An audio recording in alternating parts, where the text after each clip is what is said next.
What's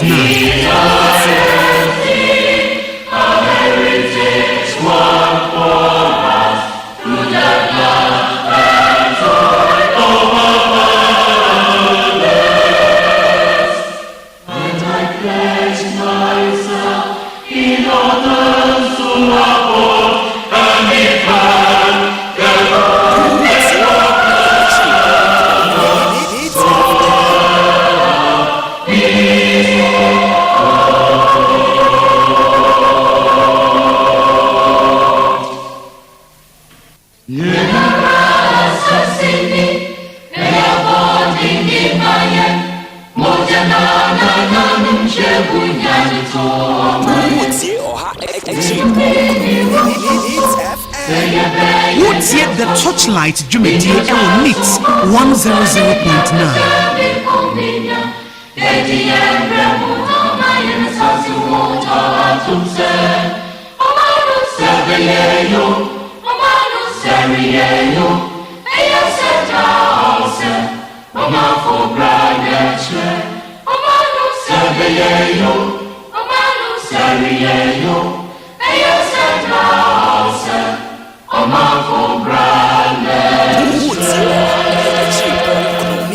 Needs FM.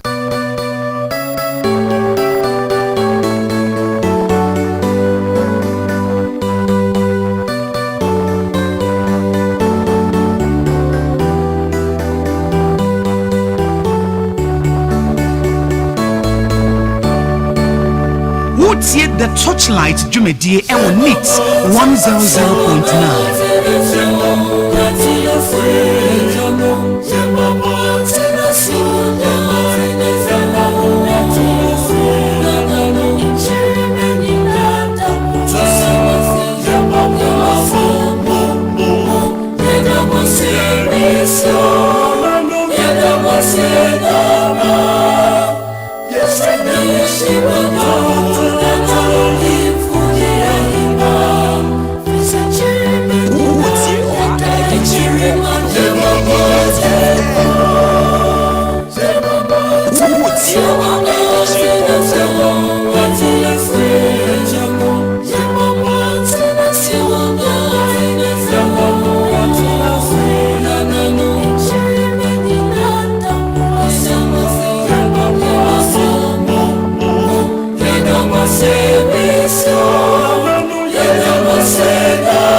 What's yet the Torchlight Jumedi Ewo Mix 100.9.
Jamagana phone na kwaba na nwumre e de be neat 100.9 jumedie ye friend no eye the torchlight na torchlight ye de brewa ye benada ye wade bia na ye tena sese na ye man no nsama na dwendwen ho ye ba behwe se de anoma ekoso enne bi bedi nkomo me wo two separate interviews bi bedi nkomo when this simoni o man no mo na bedi nkomo when NPP mo ne ahwe de ekoso nso o man no mo na bewo eye mpanifo mienu ewa ha ene mene eye Madi Jibril Deputy Director of Elections said ma NDC ene ofia ha saran so na se wudru eye Oti region regional organizer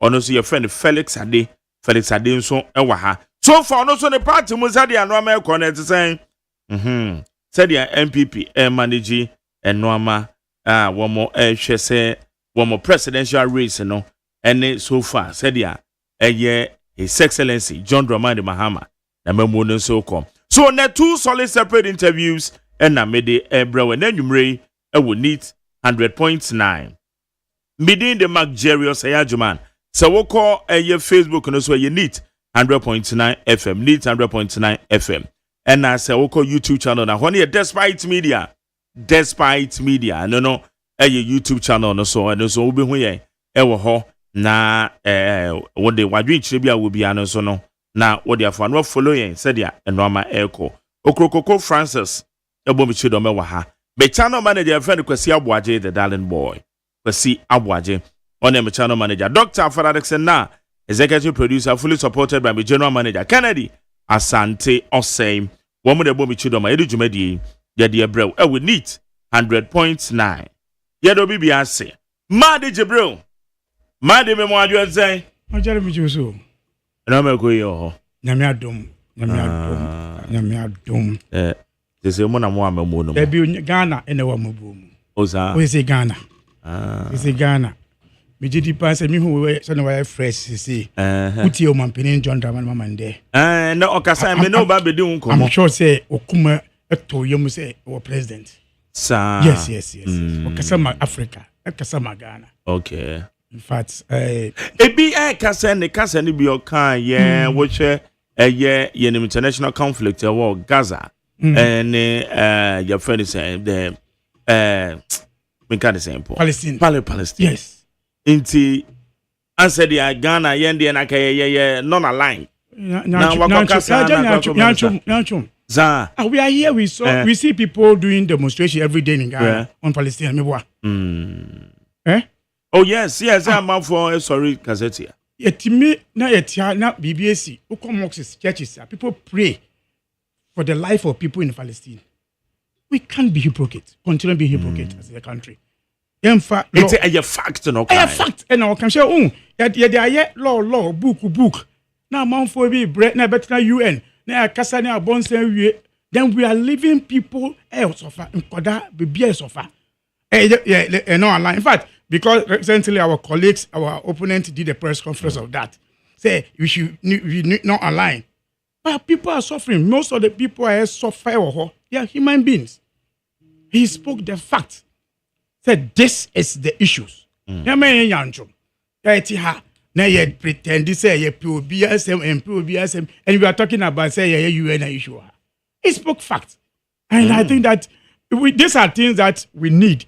If make us say, okay, say, and then new ideas in Biomo, and the man who heard that. Baby, I could say the new ideas in Biomo. Then you pretending to say, yeah, but you are never born say we are now, but the issues are still there. It's not just Osha or pair Mukan. Somebody you also more research. Ghana started research. Research in Braha. In fact, in my work, say, UN for years in Africa as a continent, need seat, security friends. Yeah. How? Is that come away there? Yeah, this sound come away. Yeah. I was saying, so I think that today I'm proud, and every Ghanaian will proud say. Your mom Penny, you see, it's my present, your present, everybody is present. Say, I can't say for Ghana, Africa, and the world. And I think that we need an applaud as a we should be all proud as a Ghanaians that. In fact, I will refer, like I said, there was a time not 30 years ago, Mandela down almost similar say. And my mom for born same man. What's a also is calling again for us to do. And there's you sitting back, McJerry. It tells you, yes, as a Christians have they believe, say the second coming of Jesus Christ will be different. It's true. Sir. It tells you. That's just a normal echo. Yeah, because you see, I've learned lessons. Or who say, who can you pay ya? Be better. Be bien to. Yeah, you know, penny, I me can't have my mind because you're to Abamami. The way I to Abama will be more. Until I mean, can't say anything because you ain't me, and I think that it's learning from experience. I think that I'm proud that yes, 2024 decided a good president for this country. Now you came on the sidelines, sir. Your man penny kokasai no. Admit you also COVID. I'm all man bubu. I'm also time more position. Now MP before kase COVID yama ya hwachire ya. Am I on mena bubu because now we need to forward that understanding to manage the issues. What's it COVID ni ba no? I say baby man. Yes, it's say ya man those who say baby you want no atwe akwa those who did well. We are still looking at them. Say oh my amabo money me boy. It's about leadership. In fact, for the past 9 months, what Ukraine, Russia, and Ghana, you wanna? Ukraine,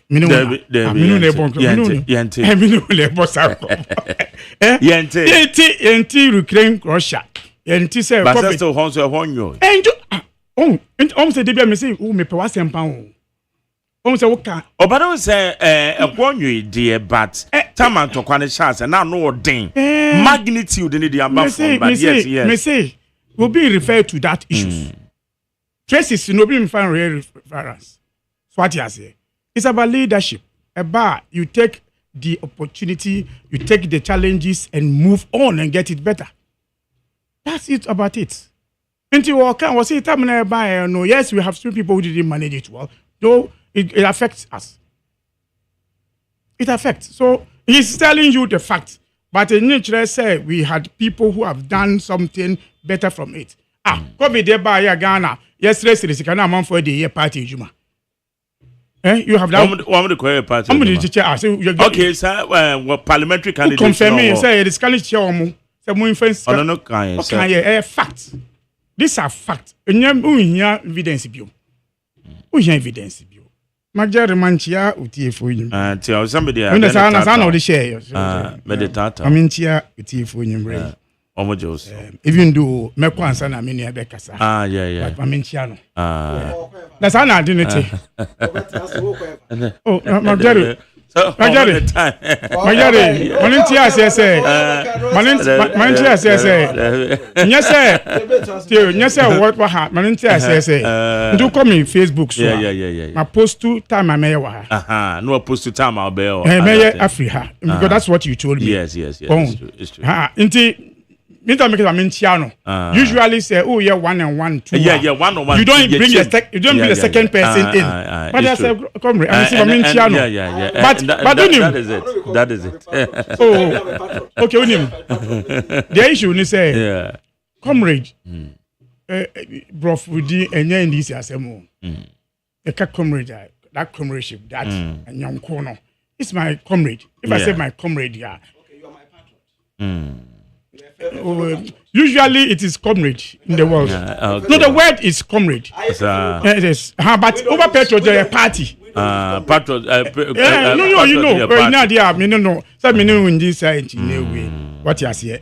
Intermate. I will say me. At your for Joseph. Me. At your for Joseph. And that's all you see fresh. With me. My dear, they will not diabolic there. Man, so far, all baby assessment of His Excellency John Dramani Mahama. Number one so far, say. But Jerry, yeah, Mekasi is so far so good. In fact, there have been opportunities for rating John Mahama and NDC. And about Akwetia. Yeah, Akwetia by elections was to ask Ghanaians so far, baby aye kono. At the same in mining, in education, in everything. Say, Akwetia for 9 months, just within 6-7 months, they call by elections.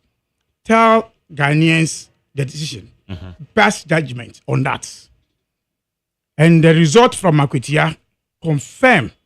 Said the people of Akwetia have a belief. Say the leadership of John Dramani Mahama son okonekoye. Yes, son okono okoye.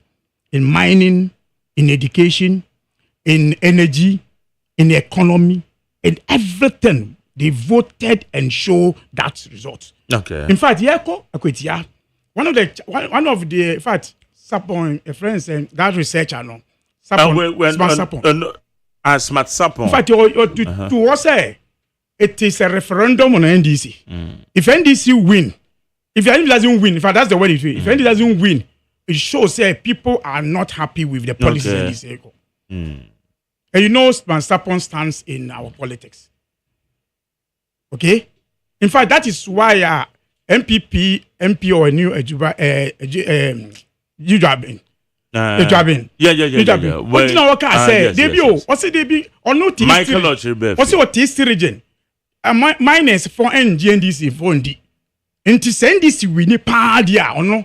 Now resigning. In fact, to prove that the MPP even presented a minor in that elections. In top of the say Muni enyo mine Juma NDC mo handle enye enti Muni enyo or no parliament or wet me demonstration aboama almost entie no ya bi de o mu no eyemaye.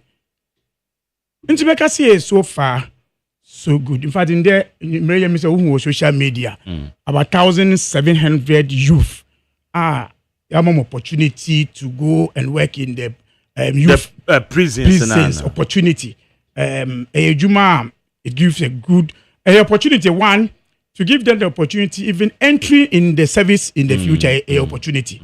Almost no be respectable at the moment. Talking about that one, for fire service, the police community police improving it in those things. I believe with the mic or two, those families, it be some say send their come back and say, Alhamdulillah, son echo say the day. And party no more their government, no back say, but there's more for us to do. There's more. What kind of mining? The fight against illegal mining. Are you making a head do it? In fact, Majere, me no one bonko san kombo we be. Catch you say since I ba bemo. Nanka the year so far. Nanka MPP 10%. Nobody could have asked questions on MPP. Nanka MPP 10% of the year say. Nanka for so MPP on state of emergency. Nanka on kase bebre. Ebi a man for a fee baby free by. My go back to 2016, 2015. Majari, a man for mining, small scale mining. But now, man for issue that's small, it's two form. Yeah. But now, around the 2015, 2012, thereabouts. And now, excavated, started say, yeah, in Susan forest. Almost started say, a forest, more a forest, no. Now, you know, serious. Until that, in so what Chebi, Kaiser project, no. PA water project be Chebi. No, Chebi, okay. And on Penny John Dramani Mahama, you say helicopter. Yeah. Sabe no can say Chebi. You know, but my main phone, bra. What could do what I say? Another way. Where dear, there be a car, say yes, I say yes, you know. We are not for moon, ten. My dear, me used to helicopter by, no. Now, quite say, Chebi. Headquarters of Galamsey. Yeah. That time no chebi for say omuntiase adentina omampeni jo mahama kasa asemwe. Omba pachew. Meboa. Omba pachew. Na yen okapo yen omman ye campaign kwapo okro sa chebi land so because ye can asema anyhow. We ene jo mahama ekru say dia mi hu no. Ade to stop am say start say she excavators. Now that time our minister for Eastern region na Adwa Toso. Yeah. Adwa Toso, yeah. Toso and our minister. So they started going into the area to now start seizing excavators. That came the issue na musizi untimi excavator mushi no maka say party into the Kaisa issues no. Mekai. Nti na ya start in so no start say say because one for then now NDC lost elections in 2016. When MPP came, na adine koso. Omampeni nanado, obian for 2 and 2 so. And okasi ono die or a show boy. Chebi die say, by one much being said, one macrobin say, into one in the presidency at their 2 line. Yeah. So one timia mon so no anye bluer, and you know 2020 election uncontested. Omampeni nanado. And they did yeah, obey so a few and so no. Say and so no say woman pedi bibi or so or see me yet. When I enter bia and then I'm vice chairman. Any friend say I'm former minister for environment, Professor Frimpong Wati. Or can was them or ye did on how to say guy way. Almost see party in yes video new voice neighbor. Party in yes yes so best stop mama for ye the own pay. McJerry. You decide where you call 2020 elections. You 2020 elections. Omampeni Nanado. One team resolve issue no, but you want power. Okay? Well, your program be like me no can like I say me careful so me can say no. The first project for Nanado and the Minister for Lands, John. Ameu. Dabi. Jinapo. John 2021. Oh, okay. 2021. The first outing. Say walk out 2-4 ka share minus no 2-4. No ma trust statement say 2-4 ya buy no. No 2-4 cancel. Dabi me ka sem ni me ka ni. Okay. India. Na do chiro, o mo tina fie chiro krata say ukọ 2-4. 2-4 say on ka asema ye pese on ka. E no ko hu 2-4 enyimbre before the say on 2-4 asema ye pese obekani. Abujinapo. Yeah. Until 2-4 so buy no, so 2-4 so. On you say. O say me nana ta no kan no. O say me nana. Say no pese me kan say me ntela hanka. Me ntwa ntro. Nya sa. Na galamsey no amu tia ne na ministers na eche ha no. Omo kan bi e na ese asase we. Wan kan sa. Omo say dey. O say mu nyina nya etie obi e ni wom a eye galamsey. Na ministers no ne. O say wo mu nim wan kan so. Do na won ministers na e wo ho. Enti o say mu nim. Me ma history no. And these are the things that we raise.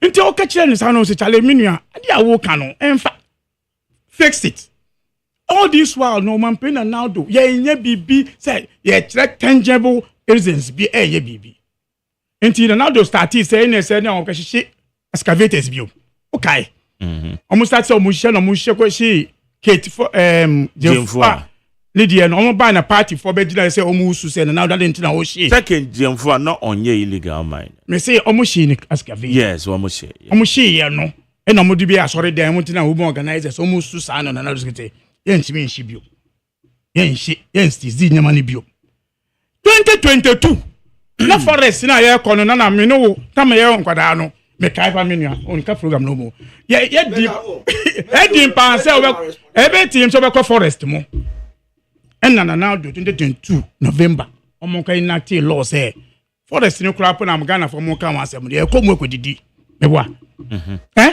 ye pa plan aso of no and all the but no na a restricted area and yes forest ni nyina ye tsim your baby home ka say a bit me akọ anom dem brand by before me remember do na MPP ayemra bi ayehye bi ye community mining amaye can say community mining manfo afaso asay asase you agree on that one enti ye policy e betimi ahihire enti dia yes me ye bibi no amanfo be fam akodi bebi an kwose nkodi enna won biye enna konta mine me femu bia start say femu a say asase in all this one you won't say now to say they won't hear obia he is not listening to anybody so the pressure in fact before then na ye kan wan say mo no na mp before me but na me kan say me ka wo radio so a na mo say ye nya mine e wo NIT FM okay that issues no ye nya mine wa Accra intimate na Accra en ka say ni mine ejuma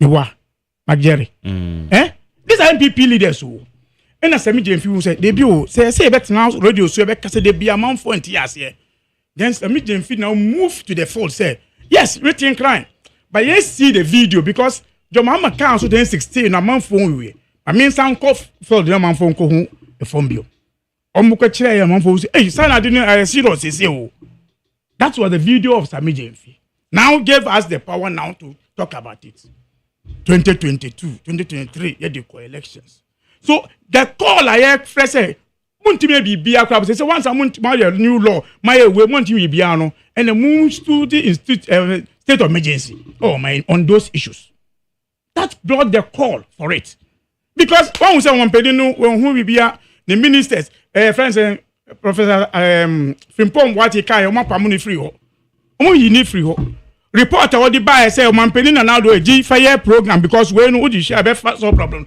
was even fire bibia when Ghana for start say we there say would me e bi na ye law na e be kire obia e we any dey call elections and MPP lose elections na mamba and ye baye ni MPP ye ka say ye na mbo ye no and ya sha say ye na mo dey na my different MPP in the history of mining you said yes say I'm the caricature say the man for to me say na excavators me wa enti aban no say beti me as guide up protect the use of my excavators people will not use it the way they want to use it enti first or the remember say who be import to excavator baba bia no ko register any means of transfer na kire ni enti a wo di be ye system no mo okay that's one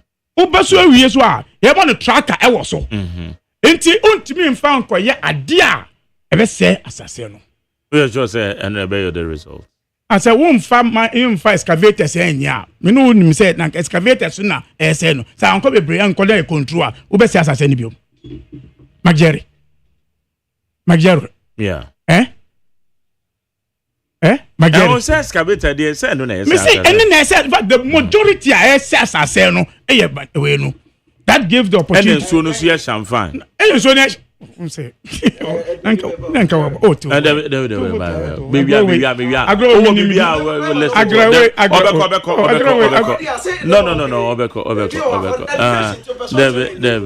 into the manika munyina me schedule be one on one to money maybe then you come now so o nchiremu bia no ba beche made yanko made bitio again if a pan yes say we no it's a political will you need to move in to this our forest na nka man for edim we say mo no de ye hu adwuma ye reclaiming forest no okay we na nka dia Ghana en nka say 10% e wo so a wo be hu say effort we e koso na nka obi mbisa say koye state of emergency. There was one of the companies that were mining as I say, ama Minister of Finance and Lands. Me no can once more ha. MPP and MPP o say kunta mining no. Nzama wo ye nyama enti say na mo mpenya be ka say dey bi ntisa. Me boa. Sana na another kai. Yes, that's correct. Another say dey bi. But you didn't say dey bi. O say kunta mining no nye illegal. O nye illegal mining. Na me charge NDC buy ye no. Site no na doka say o na so dan we si o bompa no. Oh no mo say as I say. I saw that man. Say no do na ka say onye illegal man. Yeah, I saw dan na we si o. Mankasa. Na do ankasa. You see, what say onye illegal man? One say forest. When di nkomu, but we went and they saw it say we di nkomu e say my say forest. Enu clap ye ko chi no ba ya no. The MPP ya omo bo ano no. Na MPs akotena form say omunye Ghana ejuma. Na yenji untumi because I didn't know because I couldn't mine no there. I saw dying OSEI forest no. The protest no mo twen no mo say kwan am fa so che no. Bill condition amodi ama no. Say dem mo na nkento pizza. Lankento pizza na Lankento pizza Lankento pizza na enroll red carpet ma untumi say untumi nante so fabra yogo nanka wo ba no nanka e ba no chobe untimi o ba ni kire na echi na say yetimi hu bebi o say yetimi hu bebi investigation say na bi investigation say mo o man pe na ka kire o say wie friends say legal friends then around now that be say I can lost untimi after October from October obo hu no court enye ya say ya kon court o ya re that issue but you see these are the programs on my penny editor. Yes, in so now say nobody would doubt say in so now say yeah. But in so now say me can 2050 more. In so I started say for almost 10-11 years. Now in there, yes, people have a trust in John Mahama say on the account over here, but me a miracle. Omu say we yes Christ so abanjo but me stand there. Inti won fa 9 months no fa akasha enko huru nsuo no na nsuo no enye clean one day. The problem here wo mu say no. Say won fa 9 months enko fa. Ba say sadia mo kan wo position no. Na me ka kira wo no say. Akwa say mo ba ya bibia ba. De bi na me ka kira wo say. Ye ba ye no ya enji share. Ba we 9 months. Yo, ye ba ye enji share and don't give me for excavators magakai. Me boa Magere. Ye so the excavator e ba na unni purpose for it. Untimi famba. And also the man for the back. In fact, some time back, nobody do baby and a man for to excavator everywhere. Magere, a policy. If you have had it long ago in this country, then can you do pempenso be chubby be a question excavator? Then can you do some pempenso? No, it got to a point people had it freely and used it. They want it. In fact, yes, I'm running. See, in your being illegal mining. In your BSU and excavator about yourself a form. And you crap on, and that's why we are blocking the tracker. I also say, so the banner also require construction now, and construction site. Because we better get yourself make a construction site, but don't go no look for baby. In fact, a man for me what tracker or car, mommy commercial. Or to the tracker to the castle. Not driver no at me at the first uncle commercial. But what you have for Quemba the Rokumasi, Uncle Bon 1 to 1 to Abba. Magere. Yeah. Those are the policies I the result is one in there Yetimer forest. In there excavators in it and members and net. If you continue and you continue well, it will reduce the number of excavators or be able to make excavators. What do you call excavator? Or two. Once now you are regulating those movements, only me say so free hand no mining or see me mining. Or license find the banner or mining no. Only approved area. Yeah, saying because we can now check. Machine is free. I could do what I do. We cannot go, but you cannot trace that. A solution to solve the problems now. Or Magyaro, over Kaya some time back, now oven. The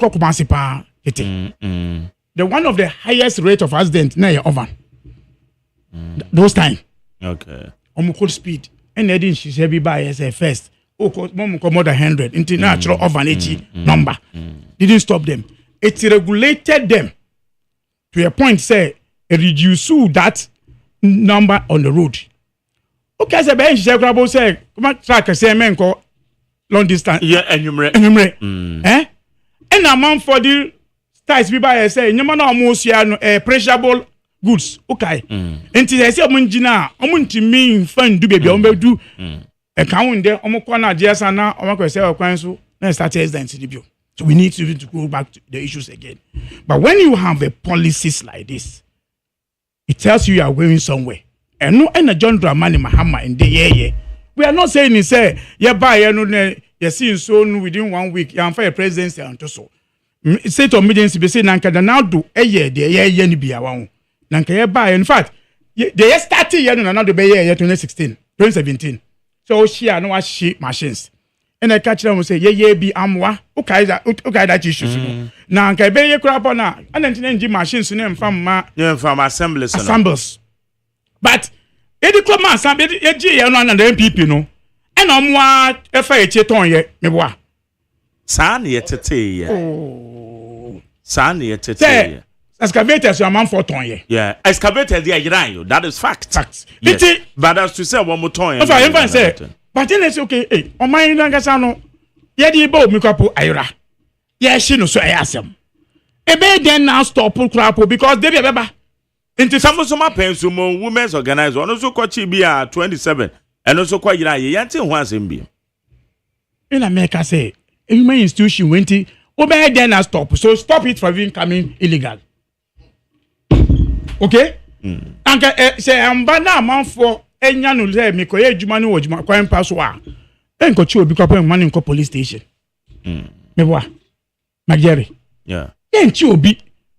En fani nko. Your friend say, I feel you can be say because obi mining ti akoche no say ya ji excavator. But because it is just everybody gets it and you see the in fact they do tell you crap no apart from new one crap yeah the excavators home use e di ba oman me boa Magyeri. Eh? And excavators e di ba oman on the home use crap and a flood oman. So policies in your we admit say yes in Sonia say but it is a way to start solving it and to resolve. Oman Peninsula Shebo say nyame adom. It was the process started. Said and can be repealed law no 2024. Eh? Because everybody can say wrong law. Everybody can say oh, insurance says a bit timia law ni ye. Yeah, but also said and normally to be honest, Lands and Natural Resource Minister Onokra ne ko rezi say a declaration of emergency, state of emergency. And they will buy you me want reservation so the number one and the crew me I have been there elembele because of mining activities because teleku bukazo ekoye adwuma bi wo ho etina binim so no onim said ya no ameko but oba no aso se na onim said the level of devastation no na high sir it is what kind of sir like a one banya when when better in cabinet. Yes, I get you. See, even though me state of emergency me I don't subscribe to it. Jerry, so my catcher will say utu kwan honorable say mining no is beyond the who. Oh yeah and it is true. Sure. Yeah. Me ma call Manson Kwanta. This campaign. E ko school dance ho. Na ya tu huni na aka only a kwanya edi free fie e ko school dem. That is how it has gone. In fact, una monsoon kwanta, je what to kwampa the friends of monsoon area long. Majeri, yours is to be praying say you go out safely.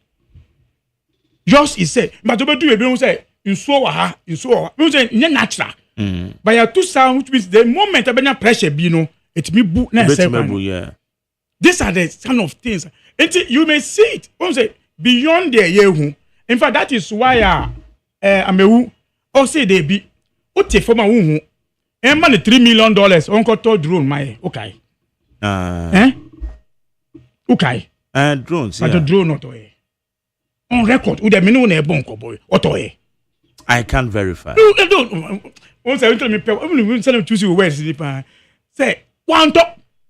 In fact, there is a report almost see who drone na ya tono. MPP are buying. But so to you want to annual the results. Mr. Diopio, Nanka Otoya results in a Ghana for you. Nanka Otoya one. Nanka Betty 2024 elections. Baumia. Nanka Betty video say drone na my yes have video went at me stop. Amount almost $3 million, you know. Editor Kelly Willie.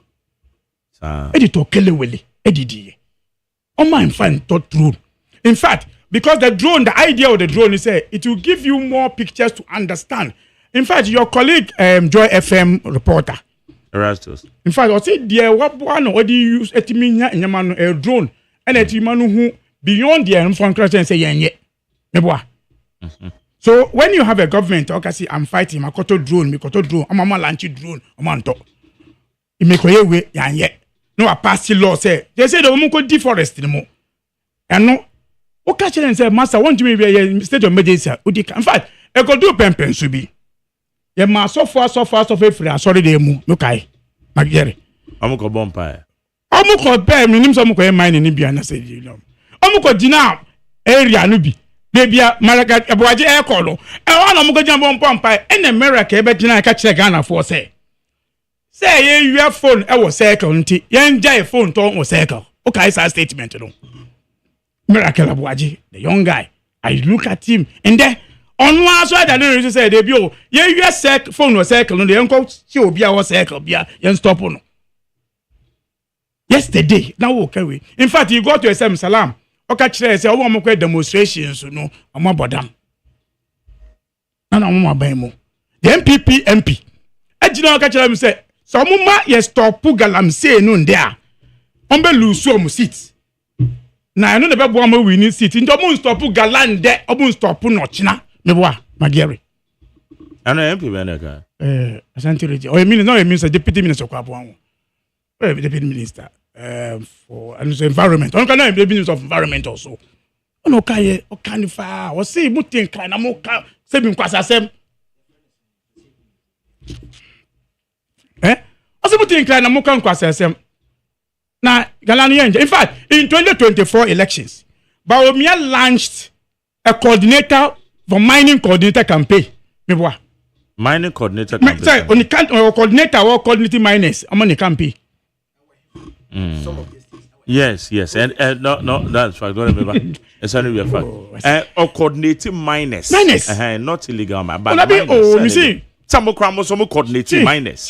That's a Kuba and coordinating miners. Yeah, 2020, and I may say 2024, when the peak of the issue, when they were referring to Kukuba and say they now came to launch and gave a track to it. Kukuba in 2020 assembly, But when he got to 2016, when he got to 2024, the people who criticize Kokubo in more video, I mean, but they be okay. It Dr. Baumia TV say you benya results. Yeah, results ben.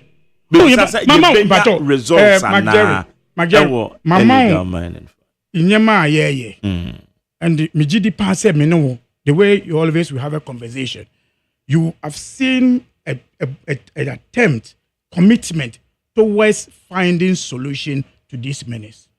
You are. Today you yourself will come. In fact, me know especially who mampo no. No, Konongo Jabe. Oh, do Konongo. Do time do who do before we do Konongo krono. Mpaebo na obo say ma honin bubu meboa. I said Konongo do Masian Clay with the mining. You see, now bomb pie say I move to Ebano. Ukume tu. Ah, me no ne bon komo ha. Baje. Baby omutu na me kwa. Let me now ukume tu because who said eba. You see, but effort eba. And what you are doing is a mixture of the community mining now. Yeah. The mixture of Obi Awakoji license. Uko kasa say waji license na oh yeah. So tracing all these things where you have even 22,000 over license at the man Crawford say munko shemu. I'm mining say debut yen shemu na amount 4 year job because you can't say you mining. In fact, in the effort of getting this thing right, and a man the Ghana we lost some people, 8 prominent people in this country. Yeah. 8. Majari na mimpengu nankasa baby effort to one people say no be free more. Nobody could have said MPP ne bibi. Because they be America say one of the things ma Kwewu festival sa friends and people no flights na sa we na paragliding akoso no uni minti atimi esto stay here. So kai fedenanim. Yeah. It was the first. Nanka omu ko oni nanka that time omu first chairman MPP chairman no. One of the Minister of Tourism. No. Ukraine Obey tourism, eh? Yes. Ono ko vet o ka say me man go school be but minimum die asaratu dey on that one. Oh, no MPP chairman. Ferdinand and Now Ferdinand no any age. Oh no any. No. Jake and Yes, Jake. Jacob. Nani age. On an Nani age no. Nti wo ko no. And okonya accident e wo kwan so. Okay.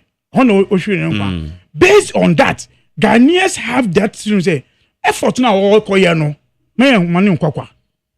That is why that thing has stayed. Yeah. Because you refer your issue say or your effort to be amma bibi asiye. It's not coming from there. It's a man from Chebi. Yeah. It's not from Kwewu. But he was doing an effort for this country to get something. Until there, at least effort to be a year for mining. There 8 people die. You have seen say effort to be a cost so. Now come on, fly helicopter during the bad time and say me ko buase. These are part of all the effort towards it. Yes, people have called for state of emergency, referring us to what we said before. A month for saying koto akasha na nko run so mu nde na nye ana mo nkasa. Akasha dey maintain. Say mo koto na nye run so ni fita say. In fact, people have started calling. People have been calling. Say, almost say crap. Yeah, important. So, in fact, so no more bonny day. No, my dear, when you say past 10 years, 29, so was I got. Water importation, they say importation. Say people have been importing water. Obika say below the belt. Water importation. Yes, when I catch someone, friends, on a champion, my Simon. Oh, that this guy now was champion. The issue of I'm saying also ban importation of water. In there, in fact, we so called a friend saying home use. Home use no. My dear, no the beer account. No the beer account. But no the bars. Me say people the buy airton. People have so these things have been with us. I'm for importing a more aka 3 months best. That shouldn't be the reason. Obi say control break up say say in fact, me no we break up. The catcher who say the way crap do salad we should look at it. Maybe I said I'm for say so free gutters water. All these things Ghanaians we are talking about. It's an opportunity for us to educate ourselves. Yes, nobody. In fact, say nyama mining no. I'm saying say as if omo so omo ye nyama no so muntie. Omo ye mining no. And on him, Adibako Magere. Go to almost all the mining area. If you see a good church, a miner being a CEO. And I won't steady. Some will provide this. Some services. Then you ask yourself, say, the same of us who are talking about these people doing this thing, the same people not accepting all these things. Yes, they are legal, they are illegal. But I'm not for the legal, no, enye. I'm for it illegal, no. And these are the things that the government says, will fight all these things and make sure, say, people will not take advantage on it. community mining. People, it was an idea. In fact, that's why the MPP will say, no, I've been a lunch, but law no, no. In fact, and can we say, okay, say, okay, and you name, yes. Almost say community mining, but this is why they even so be railways no. Oh, and one day some can once a man, and that time I almost say community. Who can say community mining? Who can say and then community. But the man for you so no Eddie Nyama into Kasape na MC on to be in Kasa na MP to be in Kasa because of the law be at the ABB. And I'm saying we are saying that all these things that here try say if you are going to resolve them, make sure say we will not go into it. It's the effort to know. Yes, people are calling. We are listening. We have taken all these. Your parliament is starting October. LI no, a be free. A man for new opportunity. And go home. Until say no kwa. Say restriction be the baby more. I do a debate and at all. But whilst we are doing all this thing, Jerry, again, I think that there's one conversation nobody is in conversation. And he said. The number of the youth, yes, say, Jumano, almost a day, and 1,500, and 2,000. Now, your salary, you for Juma or bet you are Ghana, Wajipa, 2,000 a month. A month. Now, no come mind no more, cough from about 3,000, 2,000. Say, ye almost free system no more. What's the other options? Are ye more? And these are conversations we have not ever talked about. Hey, nah, yeah. And yeah, other options in it in a more mobile planning alternative livelihood. Thank you. MPP or also planning like some alternative livelihood policies, programs, and depending upon blue sea guard force. Even though we're mining community, even those candidates shouldn't motivate you to go and do this thing. But if they are doing the mining, Papa Noir, all of us support it because. And don't try to say, yeah, in your mind, in there, but once you do the right thing, you can still employ the youth to do the work now. Yeah. In fact, the risks now involved, almost at book shape, TikTok, and other social media, almost every day, Uber say, so be a breaky, a friend say, excavator. People lose their lives on those things. Just recently, I think in the month of in fact, MC I don't know yet whereby what might get illegal miners never no man catasso. And I make me say danger no woman. But I say crap on a man for 82 keke echo. But you know, once you are digging, in fact, last I saw a video, community be an echo school. Yeah, two summers they say, quite no medical school no crap on no. A man for a dim. People don't care. People don't do. These are the things that we are all. In fact, we also promise. Say part of our policies. Say, whilst you are solving this problem, we'll do the land reclaiming lands. And these are policies. DC, policies. Constituent district in Aye to be able to resolve the issues. Jerry. Okay.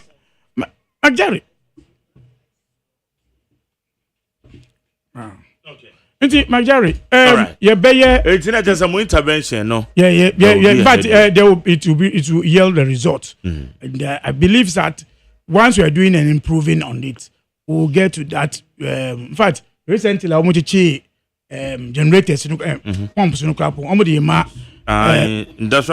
water police. Munji Mfanye, Mu Ejuma, Mu. All these things is part of the policies. To get to the points and we are listening to we'll get back to the people and they'll tell a story, and that story we believe we will not come and be doing excuses in the issues. In fact, in the history, your national organizer of a party, your national organizer will refer to but say in fact, even that alone, my Jerry. Only before the OSEI issues, who can say me be born come on say the party invited party for say will not tolerate say we bet me mining and for you guys issues. It was the public information. These are the things. But there are people still will do some things I be call against say mine will work all towards that thing. But my Jerry, I can assure you, John Mahama will not fail Ghanaians on mining in Jumano We will not fail anybody on that one. Jenema Dijibro, Deputy Director of Elections at the NDC on an no. Bonko so far said ya mama mono kofa ne said ya no meko economy no which I say ko konketenkete so JDM that's what otnane 2 weeks okolanchi and what next says in what fact next?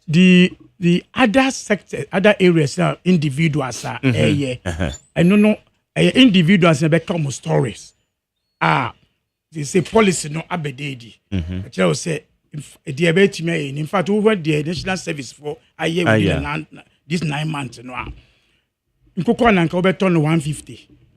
Nibono lesser than the one you buy from the market. Price now money buy, you know.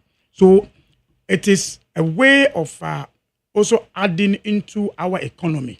Say national service to produce so individuals so because I know people have come to us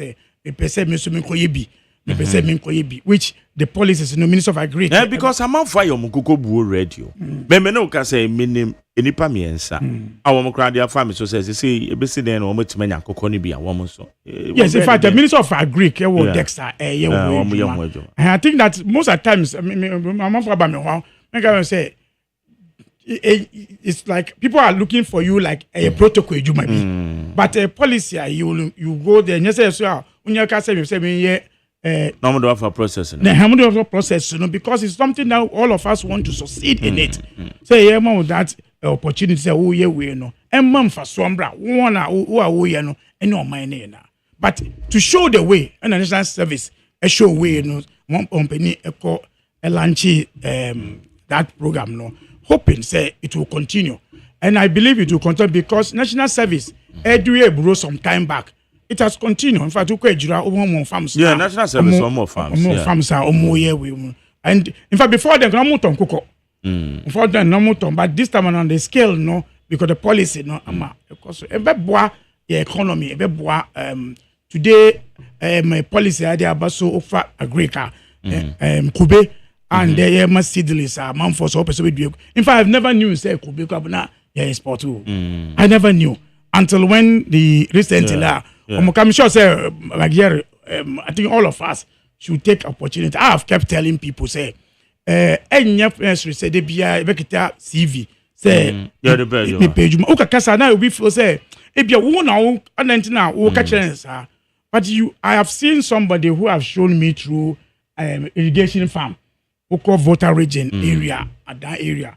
Omuye pepper in this 1 acre. In Fasua, so ye ni yonya time na wankasa okoho okoshe in Fasua free emuba. In fact, our colleague, a friend saying MPP former vice chairman we former vice. And I say Omaruwade. In fact, when he was telling us about snail railing, oh yeah, but obey busy be sometime. Our banner man for now, what do you mama say no ma you need not on you need time on yourself. I say yes. So these are the things. Economy, no, it's at least we wish it better than what we are seeing. 9 months in the and there. I'm happy somebody was comparing 8 years of MPP against our 9 months. 9 months and can't be yeah the MPP. Say Ghana no. We will not destroy Ghana. We will change Ghana to the better. In fact, I'm sure so sure the say Ghana pan youth one political party youth organizer. Organizing for as on beka che Ghana for say tramadol ni boye de tramadol na wo viru no okay and the sidelines magari the money dey nyet tramadol no magari mamenchiro me mo so time NDC for mo call the mo ibi say no man dey excess boko the mo bi akwa no we twabi no cho unim magari it's the people wasem no it's the people wasem said for the first time in your history. Yeah. So what you mean who say a brand here youth. Say what you know no one we or she we. One thing. I don't know we or. Hey we. You felt sad. You felt sad about it. Say into youth when a salam Ghana for. Wait, these are the youth under salam. But said demonstration, the excesses and the size excesses in this. No, you see, when you are going to demonstration, Jerry, yeah. You check all these things. You make sure that me in your kitty be and say the bigger point, you know. And say if you allow that thing happens, it kills whatever. It is part of your organization, it's part of your arrangement. But in California, see, almost the demonstration on by no say. Tell more no boy day. Almost she we at you. And I can say a person who the no more to be no red. Eh? But they say this is a Brantia youth, National Youth Organizer MPP. At me the bra say. And I'm one somebody call and they say. What was the intimidate you? Almost say, Oma Digana for bro. But I say, bet you on yen from yemma Shatawale Monjum. Na yen for a carpet into no mon nante sumbre yoko. That's it. But say, show one. They should avail themselves. They show one. But point no more reason legitimacy being him. Travel come not. Police for ya, the Oma arrest, your nominee there. You said the police for Omo Norma. Omia, me am Papa GP. When him say, Yepe, near Tramphony, ya chin the power, ya chin the power. I believe come not today. Almost woman who will be. Why? I don't know. You see, the MPP is telling a different story from the reality. Reality, there. The children for 6. 6. In fact, when they arrested 6, the NDC demanded say, "Obisu the idea a weapon bar elections no more. I walk on soon. Yanchino. One few beer." However, they almost say misdemeanor one. Into court, may charge obia 6,000 and I make it. Into who obia and I may say, one must say, no. That come. I know. So the MPP is saying, he says, so be a day, no courts. No courts, a bono for a charge, a bonnet. Okay, said 2017. Mrante be a courier, a day, our court, our shanty region. Emma, your bomuquedo. Emma court, your cast. I said, what dear Moye, no, a law as misdemeanor. Into Muntia saying 1,008. Na any bonnet. There be but so much law. One more can say about that. It's ya chiobi. Mammy, another example. Let me know the air. Okay. And what channel so no a year more vice. Sufu Azoka. Aquatia, Nessa Mokaye. And so Obama Obi ya by elections. Your friend is saying the constituency. And more in fact, constituency. Almost quite report, no. Almost Mr. Samuel, almost can one say mono. Last been about one income. Say, so far as Oka cast has semono. Then, in the same time, no, I'm be honest about as I walk, no. Say one ye mo posters. No, so when you post and they say, yes, BB, and then I come in BB. Oh, but why would you have to say that? I'm saying that what counts our first word. He came back to say, where no come in BB. Now, if somebody says that they better buy elections in your constituency, eh? No, because Uncle, why yes, Mommy, no. In fact, the police they have asked them to vote for him. But Azoka police issued Azoka MPP for the call, you know. Yeah, Bugani Azoka and someone on the call you. Go and check. One can say no, the Buga any Azoka, someone in the call here. And the police also has invited Azoka. And you know, in fact, the Buga and Kasa ever can say about police statement official who's a police on boy money of which there is an idea. In fact, the man in charge of the case and they say a police taking up the matter. One more in fact, the Omo invite you know. I'm a Buga I say Omo done and come court. But so far as Zoka Amba, in fact, Zoka called the police. I can say that way, Nanka prosecutor no say that way, and uncle. But me court check up. It's allowed in law. It's allowed in law. Say me asre. What's he said there? Okay. Say who issue our court. Now stress in there. Ebia me be at to say me area. The court of Frewa to say what be I say. Be we have to. I see that now. I see because I'm a your kunfi. Rain sky tray issue now. Yeah, cano. nanka ba no nanka ya static case no on we pa cha say me yare mum to na me wie me court issue me yare no me bo amagere is it man on say you say original organizer Magere Oh, David. No. Hold on. Edru was so be an market here for here. Yeah, he wouldn't be here. And that's how you do. He doesn't need to. He doesn't. No. He doesn't need to be here. So what time? One hour. I can't 10 minutes. But my minute. It's also bad. No baba betrim. One hour. Oh. This is how. Send up. I'm not going to argue with you. Okay.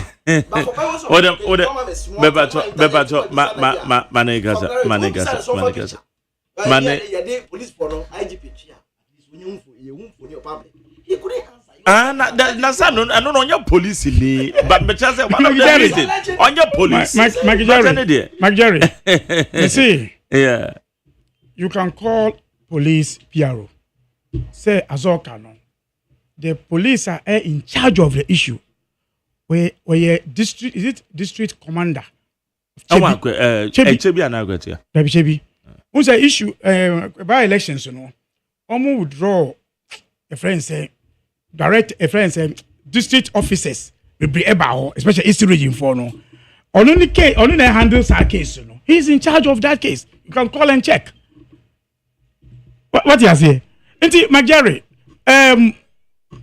the BIA 9 months in here, and we have a long way to go. But we believe it's a promises say Yama on my I'm happy.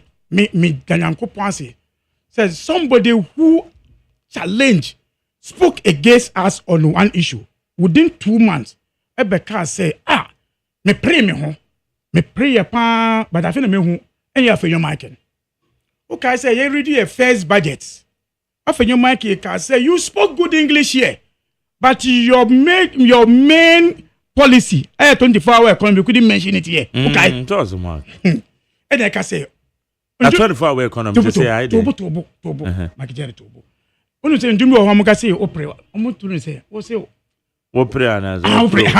And I can say opre. Opre. Tobo. Yeah, the policy be parliament. Yeah, the parliament na mu approve ya. Obe hu say na ete. Danu ya on non kasa bedina ka say, "My read the policy no." Na who say na ete. Mimpa ebonu say ebeye juma masa nanka say we ni the okay first one no ebobra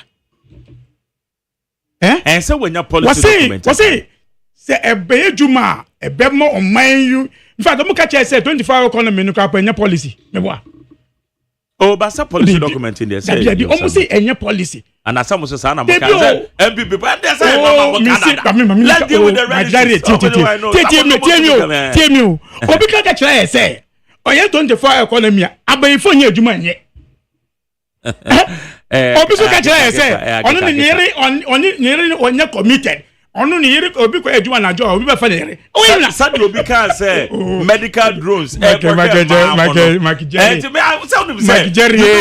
sad trivialities in politics I don't deal with them I have to deal with the realities they can be push see they be we brophobia you go for buy afenyo ma say hey munye di o na big push no game changer ase munye di mo munye into so maja e kan o maja e kan but why na e confirm issue we na opemu na nkasa Mr Data what one who say data no a wo hwe no 9 months na John Mahama e kono sa na o ma mediga na fa bro for 8 years into original work kire say o say ono MPP ministers communicators organizers abro mo di Ghana no no wo to apa Ghana for so di Ghana for abro njo mfo born in Chelsea because there John Mahama e kono enye ni nyina so enye sa no be kan tie obuka kire Ghana for say NDC ba obe cancel free education omo twantro no nti sa born facha no ope Ghana for say o twantro emfancha no omo see the NDC ba even though na ko 35 Ghana cedis But she said dollar na pejam bi. I mean kasa. Magijari. Ede. Almost say is ba, almost say 2 minutes be do NDC you e be ko 25 Ghana cedis. Ene e ba almost say that bi o. Teacher ni communicator ene president. Enye economist ni o. Vice president onye economy teacher. Ena ma dollar na ba e ba form no. Unti me pamucho pan say. Pejani mo. Massa me say at least ya do pem so in fact majari why ye politics ejuma me wa bisa me question say nti me kasa say no win elections bet me atiade Uganda bo so da wa bisa me yeah but in there what man say NDC mre ya tinyama so yeah normal bo normally be da bi o bon sama NDC me say normally bon sama Yesu Kristo da bon sama Yesu Kristo because me say me who say normal bo aba for da but under John Mahama but my current administration, I can admit, say, normally. In fact, once whole company, because of the dollar. One whole company, I belakwa. I can say debut, say the nyamano dear. Me pen for so. But John Mahama said, why ye you money dear? Tell me to me nyamaso. It been see that. No, normal ben or want you. What can ye? Mr. Joe, Magyari, till one more product. Just run an echo. Magyari, my minchro. And I make her say, see that. Ena eba nti me ka nyama ACC a in fact you catch the Ghana for say eba ma don't go school free if first year no bet you omusika mam omusi de bi eba we alo omo le ntibi ya omusi ndisi be betwa a friend teacher lance friend say alawa say de bi ebeto account so mo beta he say school na nka yam born NDC njom this is NDC e born NDC njom e wo ho the catcher almost say e be 60 ministers what say John Mahama we the oba no tricks to me up enter so be 60 e 54 e the to ho e the 54 na the ball game no sa e the extra time America Majari yes we are not saying say we have arrived yanka a process in fact policies na ya fully promises no fruit no eba and so far nobody is questioning the policies na ye ni say ye hwe sukwa emfa puntu emba omaim nobody is able to say that in the system no so let us all help so now they say friends say you baptize your friends say afenyo mike na they say what's the style no ohun say chale we die in fact over year governance for the first time say we call demonstration utimi di gobe e wo demonstration akwan mu utimi tina di gobe say wo ho so na dia sana tuntum be hawa atoni general timi ba ho na okoto raid ama say gi na spray tuntum na feel free presidency na e ka say ye war zone Ukraine Russia utimi ye demonstration be fa ho in there man for ko do wa in fact last time salam ko do almost do on so ma bre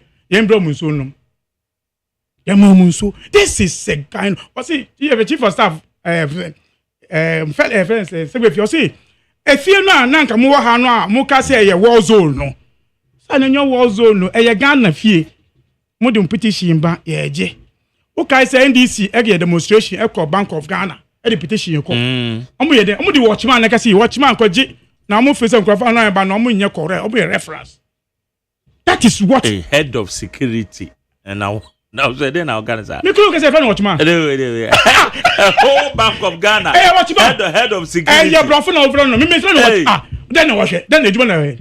Watch you man so watchman. MPP the watchman. Say under the watchman e be G sa we no. Watchman. The same people. Yeah, young confirm by juice from Pensua. A man for was chief of staff, deputy Koji, a friend saying petition for Buomo e Ghana for. In fact, the same people in draw mudi go be ho the same people demonstration chi krofo e wo ho e di koye mo 2 weeks e won so won yen ka say obi ya di no ofum a mo ye but governance we ni na e ka governance mo a e ma governance e di mu e di ko Majaro unu say history so bio NDC ya no e dey unu say the history say ye by election Ghana this is the first time a political party am manage election system. Yanya obi ayako parliament yan to aba won so. Una send the Temele Central there na. And I send people focus on more. MPP have never contested Temele Central seat before. Oh how? In by elections.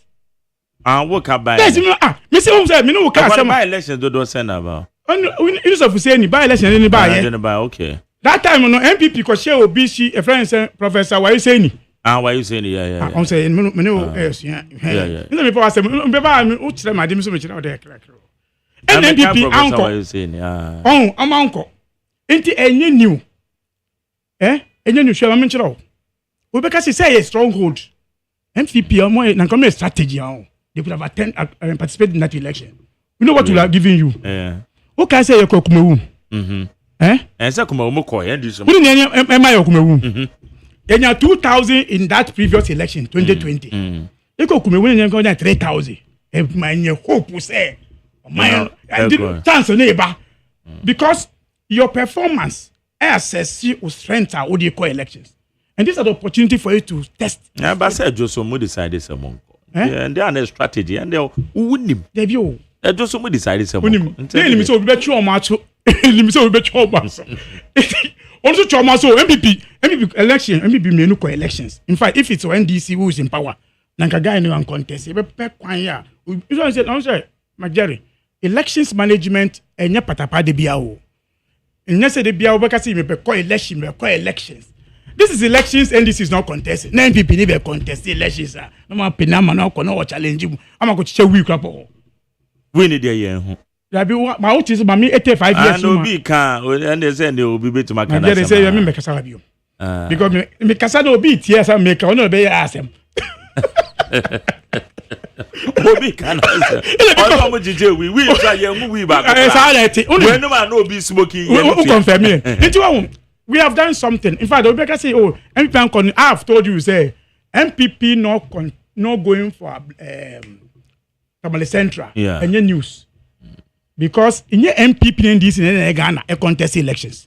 In fact, when you come to Northern region, anytime there's a bad election, MPP withdraws.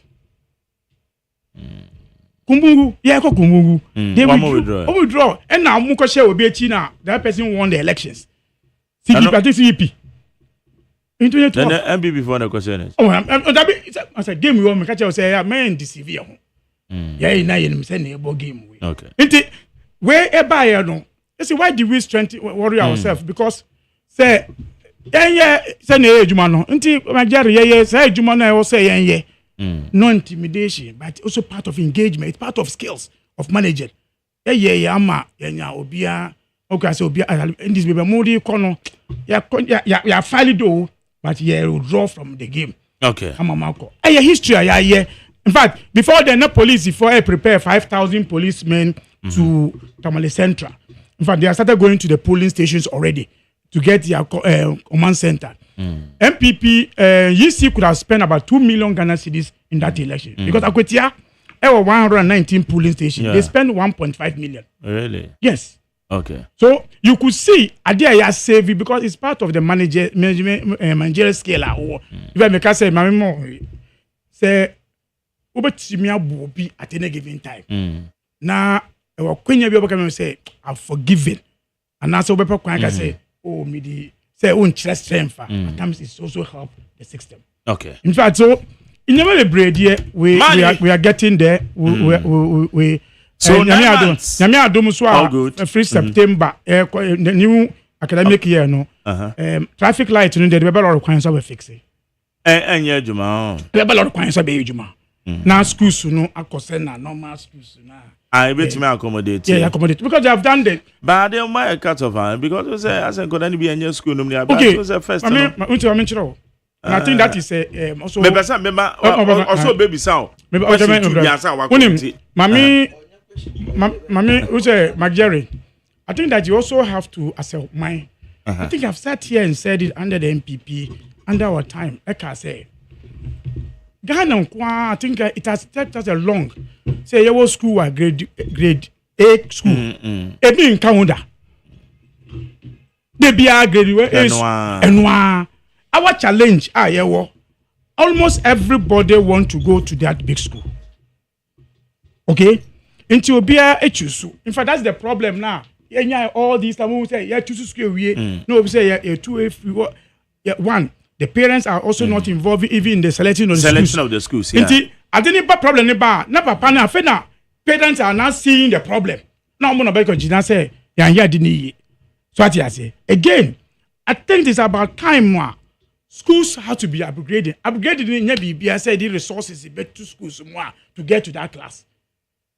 Because until they say, "Oh, computers will be in school. Where school will be?" I was saying, "They don't tell me because it's school." Okay. But people are coming from Tumu to come to Achimota. Say actually, my daddy actually. Yeah, but you're okay. You're so okay. Let's be by your say me bano me nuano. I say we be in the corner. One year time in share on my and I'm say okay. When they say na can man approaching over. I go bend. Magari, we thank you. In fact, let me make it also put on record. Magari, a bus studio ha. But I want to be frame me bar no matter.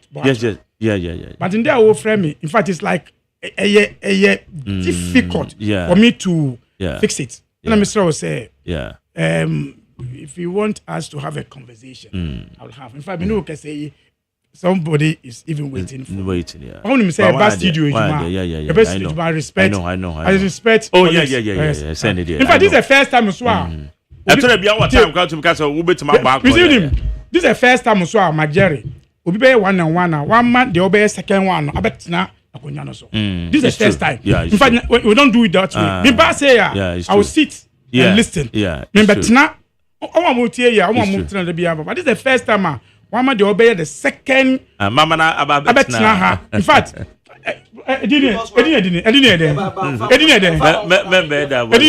your friend Felix. Felix state that he will be doing you first of me. Because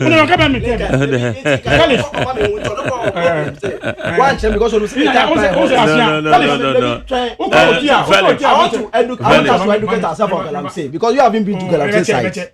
And then you speak all these things, you know. I will speak, but next time, you need facts and data. So I'll play with you. Oh, but we were talking about things that probably you didn't have. You are not. Felix, let me give you a time. So that no, let him sit and listen. You shouldn't just be going.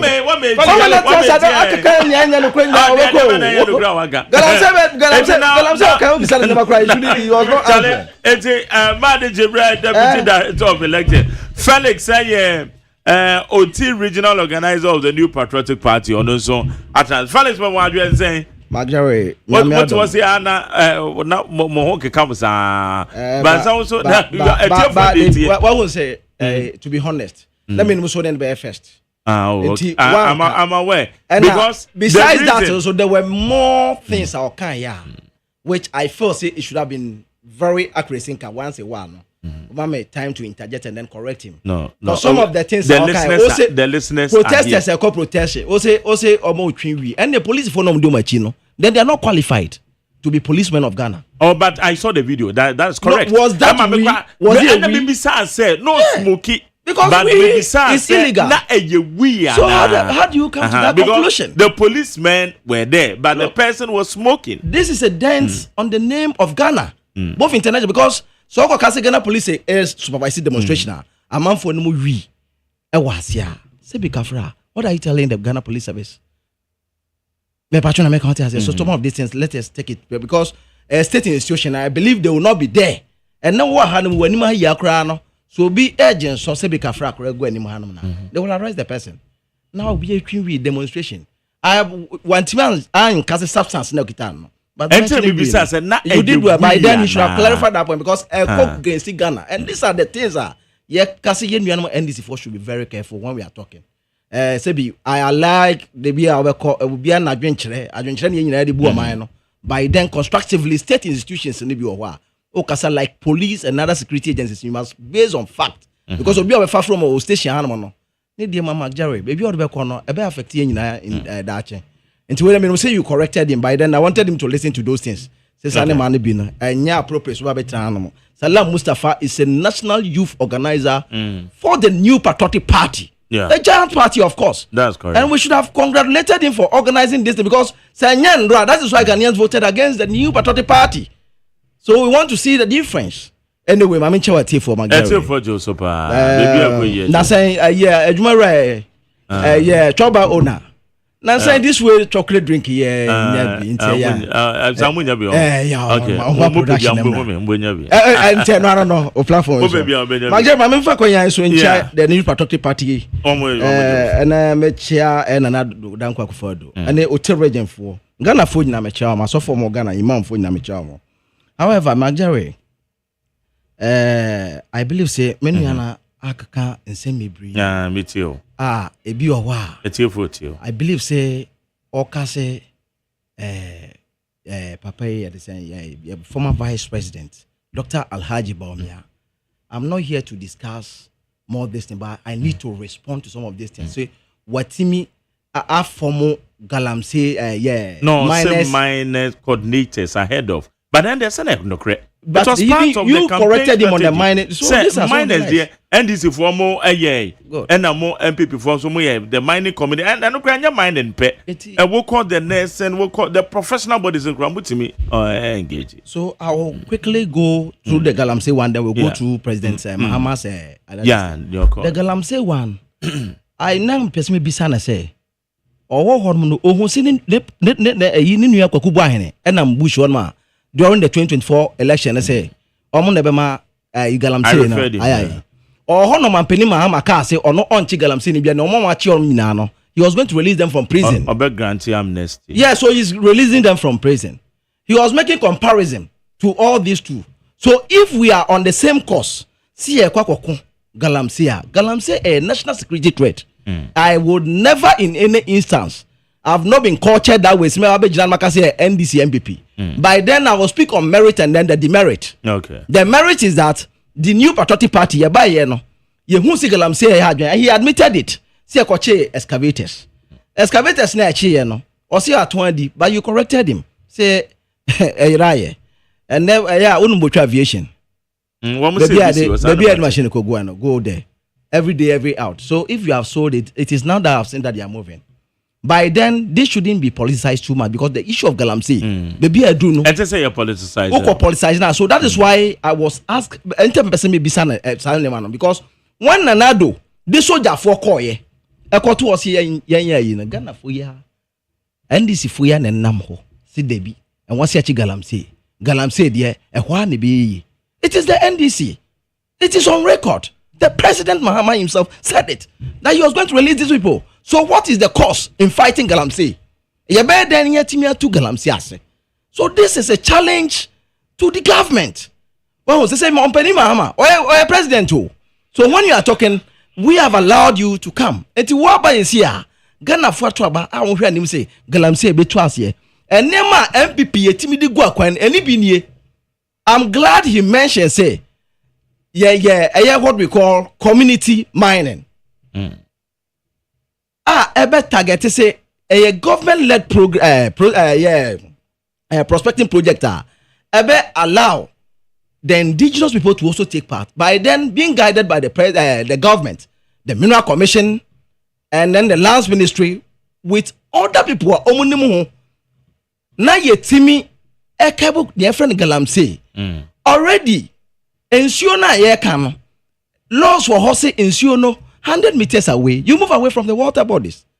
These things are things we should have strengthened as a country. Mineral Commission and Nema who are also strengthened. These are some of the things we believe they could strengthen because there are existing laws. You feel one look.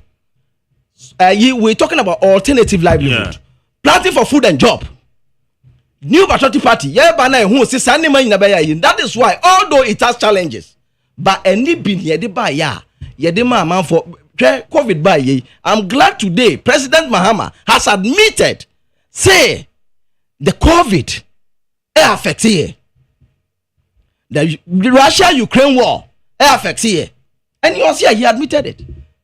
And the NDC is not consistent in some of these policies. Now some more opposition, one man can say COVID affects here. Some more no say COVID affects here. It's Russia COVID as well. I had two issues. One must say COVID, you know. Baby, I'm number the question COVID. I feel two. COVID was a blessing in disguise. There was another report and indicating why you so spending COVID monies. These were the issues and no more raising. So if they want that one, say say ultimate auditor. That's why you are here. Yeah. You have all the documentations. Whatever you have campaigned for, you have the right to go and do them today. What you here? It is so phobia, echo yokui, ofre no kokota. They all appear. Those that are not visible, for one or two reasons, no phantom or indicating. With this COVID 10 now, you knew sister blessing now. Why are you telling us we shouldn't be blaming them? We are here when another down Kwakufado. It's my free water, free electricity during COVID. Mepa bisasi Ebola by a crown. What did we see in this country? So we must be very factual to when we're talking about certain things. We are more focused as a new patriotic party. Look, we are talking about youth employment. You were asking about economy. You were dodging the economy issue. The youth employment itself, I drive the economy now because the youths are jumano and then a juma we have President Mahama. What jobs no matter create here? Sustainable for our youth. We have. But so much as the prison services, prison service trainees, what we call complementary. We share a year Ghana Police Community Protection Unit. That's our normal from. And only Malik Basin telling the initiative. Then it's given employment. Initiative or CPA, Community Police for no. They have always been there. Yeah, President Kufuor time assistant. We are talking about sustainable policies, sir. Almost so they these are existing policies by the new patriotic government. Or man Kufuor buy or the free maternal health care, or the Metromans, and then youth employment. Or man Kufuor president or buy sustainability. And that means it's been going. We are looking at them. They will even review the free SHS. Have they done it? The inconsistency on the policy of the say woman restore PTA more time when you free her. They restored it. Is it a part of the review? PTA. No? Yeah, the Parent Teachers Association because more time be you free her. I agree. I agree.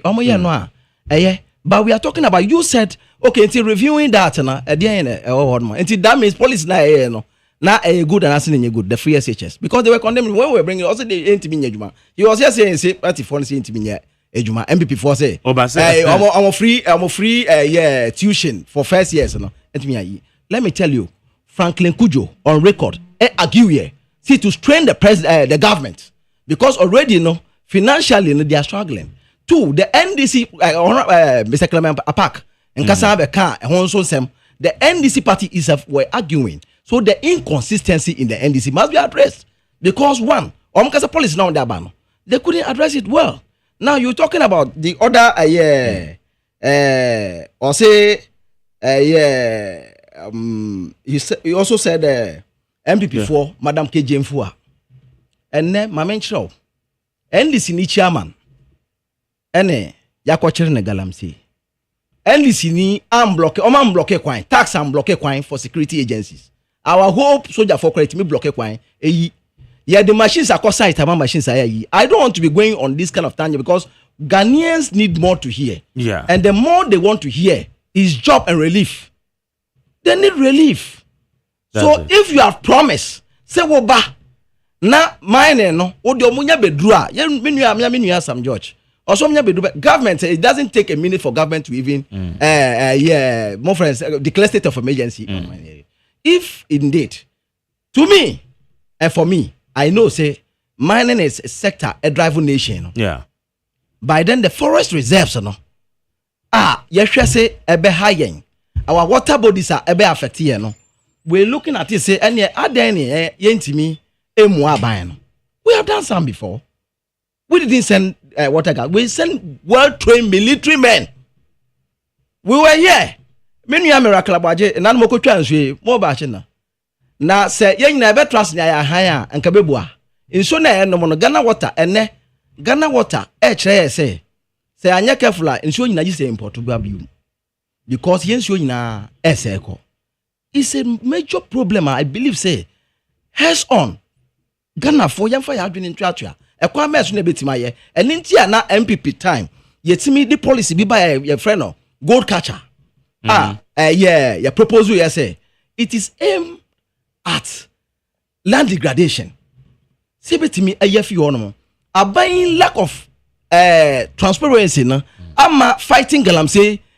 It has become a challenge. Citing even the national organizer for the NDC, he called on the president and told the president in Akutia say, "Share message or the man no. He should withdraw all security agencies and police as I'm speaking. Gomachi." And yes, but no, in fact, the exercise is to synchronize the task force. Where sorry, say a task force. The way task force where task force and it's task force no mudi na ye adwuma. Nti wahani who say Omachi and these tax we they claim they are from national security. We were here. They were look, Abayan and Kasa president in Kasa. Me Kasa Abayan, I'm part of it because me Ghana ni president a commission security agencies are 1 month 2 minutes areas I'm giving so minutes I'm giving so omo fight galamse beboa. And that's the good board. And you're good board for task force. And I could see say. And that's a good board task force and wo. And one more operations. And I say operations one more yeah. One more you gold near there. So if you say security will be also security. If you commission them IGP no say police ni kwa onyi ID card. We were here Hanabisu ye mama Hanabisu. Okochi machines omo interview no say who na okan no. Now there was a call and pressure on him was say on premier obi anya yi. Bebwa Okochi machines on live camera. Oh yeah, you are saying this thing. I was why confused because the calls that were coming to her, and then if our woman organizer in MPP, yet me on alleged cases, Krana, Abana, Ebomori, I should say they investigating issues. It's issues bordering mine and dear Mediamesre. The new patriotic party has put in many policies, just that a beer and money bina and and then the NDC, whilst we were fighting, they were in the bush telling them, look, MPP for Naipamo Galam say for. So if we have anything to deal with, then it is the responsibility of this government to show a clear path and a roadmap. Ebema transparency, accountability, ayejuma in fighting or combating Galamsey, the illegal mining. So, I don't know, a honor made by you too. A buying intimate organizing forum. Emma, the affected mining areas. Yeah. 9 months, I had to abandon. Up to date, intimate who say, a buying ako baby, mining areas are affected. Minimum Bokunongo. Yeah, you say, Yakoko public forum. Before you obtain license, you need to engage the community. What are your miner? Yeah. And have a public forum. Yeah. Education. What are you coming to do? What are your assemblyman is involved? The local chief is involved, the DC is involved, and then they will carry, and then the Mineral Commission will supervise and ensure, say anything about geotech or whatever, they would also offer IE. And then you have a responsibility as a miner. So, but yeah, so have we seen those things? In terms that I'm picking, say crowd here, some of the areas. And this must not be directly attacked because we are Ghanaians, and when you go against anybody, against Ghana, let's say you better cheat say okwa reclamation. Now reclamation then ye other faso ubit my mind. I know see this may be a beer not by nim, but they should put their ears. Say amount for mining in the name of reclaiming the land. Reclaiming the land, and that one is from authentic area. Minimum say by then Ebia na Abayan President Crowd or Yanti. So he should check some of his people. Now on share. But when we have the information, we will bring it up. By next week, I'll show you some of these things. But all we have to do is to ensure, say, our water bodies are protected. We do responsible mining, and that is what the new patriotic party endorsed. Responsible mining. We are against illegal mining. And that is why he cited say Mamekes Jemfua by default crown question the machines. A national woman organizer for the new patriotic party. My brother, say illegal crown or yeah, sometimes it will be difficult for. And this is someone when you do this, no be by choice one fighter, one over fighting. By the one we're doing all this in the NDC was also somewhere campaigning. Now here we are. And sure, many America who say they were blasting him. Galamsey for Koya also they were blasting him because and soon has as I say yen. And the other thing now 2024. And as I saw me nam so I am not disputing whatever you may be saying. That is but why way forward, no. Yes, but way forward. For instance, Miss Ye, Macagalan say from 2023, 2003, 2023, 21. No Macagalan say me cause sites. All the videos are here. Yeah. Baby, on my ship boats ni neman na I give guidelines on how we go about this thing. But let me tell you, a Drew Brea or Mampeni, Nena Bang must come with transparency and accountability to the good people of Ghana on the issue of Galamsey because or Castle Bar, Obetuas ye. It's Ghana for a share, see Betuas ye, ye Betuas ye, be boat near to us ye. That's why we offer solutions that there should be alternative livelihood for the affected areas. Our youths who have not gotten job, that's why I'm citing the youth employment. And yes, CPA and CPA, it was there. You were a teacher for Crom, assistant teacher for Elioma go a year, and then from Kufota and professional teachers. You were in Crawford, you form under youth employment, and never doctors, Bebre, I had journalists. I am go through those ways because on Beshon. So we want government to come clear. Not on making sure the policies of the Babiano should be sustainable, such as we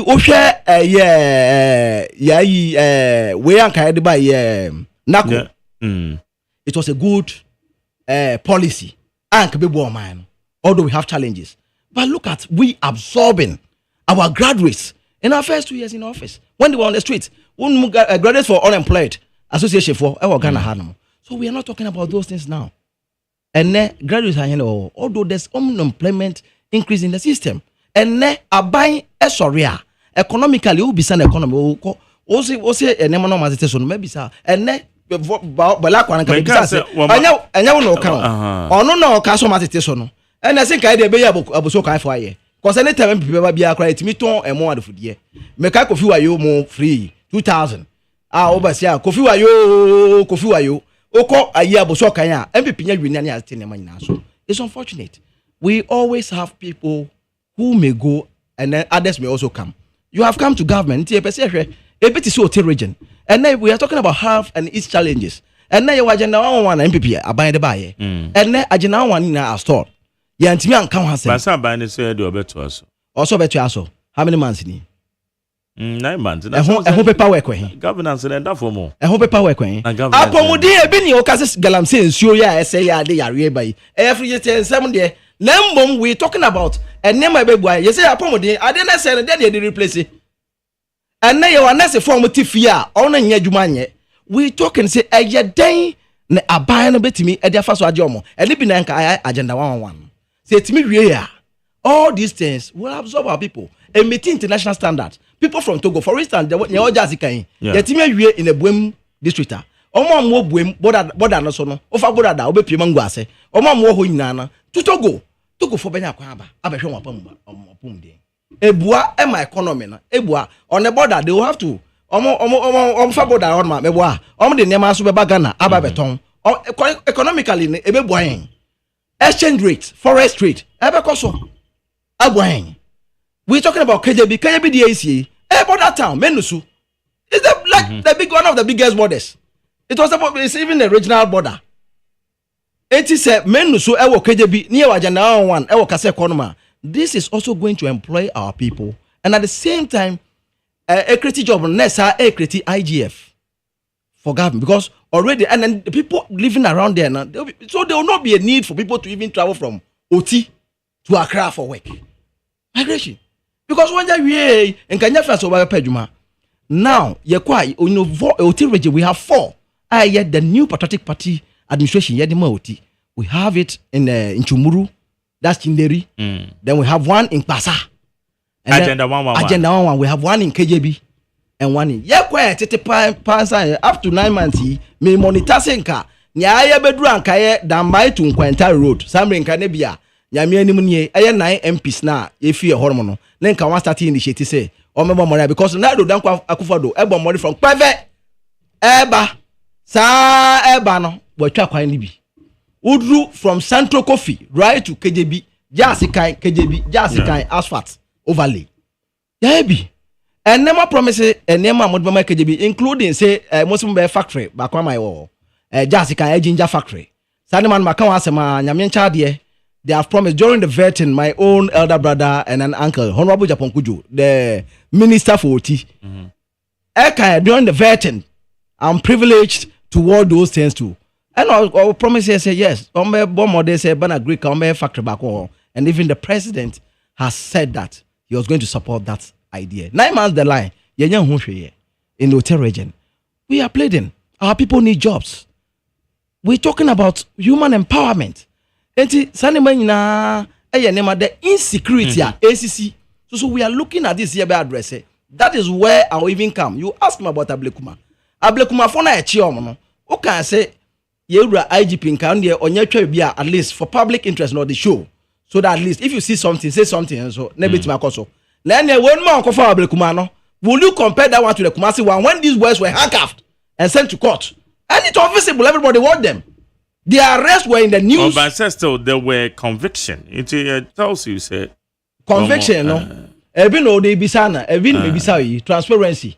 What's a conviction? You yourself, you know, say transparency is very key. So program will be on air. By then, so people can continue. So on. So for purposes of transparency, no, let it show. Just like the way you arrest criminals and never way me hutena CID for Emma announcement say or match robbers. Kudos to them. Kudos to our CID boss. By then, Sani maybe should want to see so that public trust in the security system, no, we can restore them mostly. Because looking at my first vice chairman, national chairman, Akwatia, also it is not proper. Say a senior officer from the NDC, a senior officer from the MPP. We can disagree and then talk about matters. So we believe these are some of the things are Amaya raising concerns. Ya wahanamo and Crawford or Tradia. So the new patriotic party, no, and your monko, and none of your sentence brand TB. Say Waka and same your social media grabbing chroma. Yeah. We have heard more threats. So that guy 7 months. 7 months. We pray. Say sound you might be no. That is why people are seeking for justice. Say we must have equal rights. We are all under the same constitution. Won't to me. He was talking about won't to me. What he won't to me. You corrected him. Say nobody is against the arrest. But the overstay are unconstitutional. It is what people were condemning. Say he overstayed in the sense more than 48 hours. And that is what we are contesting. That we need a clear communicate from the Yoko that time. Say so bestia. Any problem? It's within the law. Once what is the main priority? So Nipana Airbornia or the court won't be in freezer, won't neka. It is the court that will determine whatever it is. That is why we stage on demonstration. And the demonstration is clearly say, stop arresting people just like that. Yeah, friends say, also I could borrow the film, yeah, blue, look at the ransack. They ransacked him. He has also showed displeasure because I know my crown or a fear. It's me, mano. International mabia, one year careful. So some of these things, this is our now we're going to be on Hunogana. Oh, yeah, Magere. Oh, yeah, everyone we're going again. So we're talking about the insecurity. And ne Ubeconquenta, war, whatever we are seeing is more than war. We need actions on these things. And ne boku na sorry, ochina enye boku a ebole, ochina enye bole a LCA. And these things, if we don't take care and rally behind our security agencies and make sure we empower them, put them in neutral position where they can speak to truth and then make sure say omobe transparency at that year, we will always have problems because I've said it months ago. Say if we don't back and make sure see akele boko issues now because boko so refi ye refi and them pa boko de breya boko anye biya ya do. But some say boko no say they've made an arrangement which a committee on more power, yeah. That's right. And which IGP interventions being so our yeah. Then I'm saying President Mahama Krum de na no machine man. Benyere. And Benyere the understand the assassin be once and be a copy. Like as one say insecurity. Da ben no say Ghana nka etwa tiri keke. Fat you know what me yayi. Eh, maza. It happens but not more often like we are seeing here from the recent time. Not only in this government. I'm not saying say I'm talking about government so promise here. So bad sanima be track. Because all the sanima na kosia the new patriotic party. See yani amasumdwema no the oba asumdwe beba. So that is why we are holding him to his own campaign messages. The lab said they is his own campaign messages. Elmede catch them. Say Ghana, for once you promise, you deliver. So we understand the insecurity in the country must be delivered on justice. Because one, say as I say some crowd ba, opachem say school omo ntimi nya yi. Enanu mi ya kroba so the boys na omo kokon obi a gidi omo police station. We kokran to me there. We have seen one to mining area bi a soldier for koye assemblyman bi so efa mu a owu ye. Yeah. So all these things, if we don't keep them properly, you have a problem as a nation. Ghana ni here and economic wise. Oma yema men mo dwem a omo tun tos omo sika intimate so e de na ye de abo am as a nation. E de na ye de abo am. They are rendering services and they will come marketer obi o want to go supermarket. Obi o ton nsuo 200 Ghana cedis. And ya tax ye 2 tax mo na o chani ya 2 tax mo. So the levy yeah 2 mo within 9 months no. Let us also look at it as unprecedented. Akufado with the Ukraine and the war na e ba ye nyina no. Na taxes no or to but with just what the tax base. Ye ba mo si D levy. Mo da to so. Mo si sie, ye say dollar ye sie. Amafo a complain some ko banker they cannot even get dollar. They cannot get the dollar. Businessmen, NDC affiliated officers, Ghanaians are also saying, say, when we go here, we are not getting the dollar. How are we addressing some of these things? This is why Ghanaians voted for the NDC. Now, we are, and then Shubo, ye tum, electricity bo, ye tum, tariffs in a man, ye ma. 1.14. Absolutely. A big class were a proposal 200. And they say a proposal. Proposal na obehwe na ade chairman. D levy sa na wo so mare don ye hwe na o ma twa kontomo fa ya tiko da share no. Me ko finish me work off well. D levy da so. Na why they can say wo ma wo do? Now only I hit in the buy. I'm saying they should draw. But send a letter. One more the buy. And later on the buy. I said no. Caso proposal. Proposal. Ni be make catch on. So government must be transparent with the good people of Ghana. Now, the new patriotic party. I say kwanya ye behwa yetimi sorry ya absorb yen graduates on the streets. By bringing the NABCO for a temporary use, Ghana, say it means 20 such structures, it will help us. This is what the new patriotic party is about. The new patriotic party shall say, Galamsia, Equino, a woman say, ye be, ya breso, say ye be buania cable sagalam say issues, no, ye G machines be go ha, all the machines are there, ya money machine, no, anya you, and test it near site, dear, no, so ya need now on that quabrania to abeto say, ye G machine ako. Well, yeah, when forestry officers were harassed. So we want to see a constructive measure, sir. The maintenance in youths, Benya Juma, aye. And because it's all chat, Lands and Natural Resources Minister. Okay. Or say, on be deploy military, security forces, one could protect the rivers and the forest, your forest reserves, and your impact in the Benno. Nanya Nanumina, Omar draw security for. Where your special operation now? One more Aquaco protect. I wish him well. It's a good idea, but government must be transparent to the good people of Ghana because the blue water guard for Aba. Maybe say Wakadia with him. Or say I don't never combat it. Am I issue any blue water guard no buy how many months in here? What are we saying?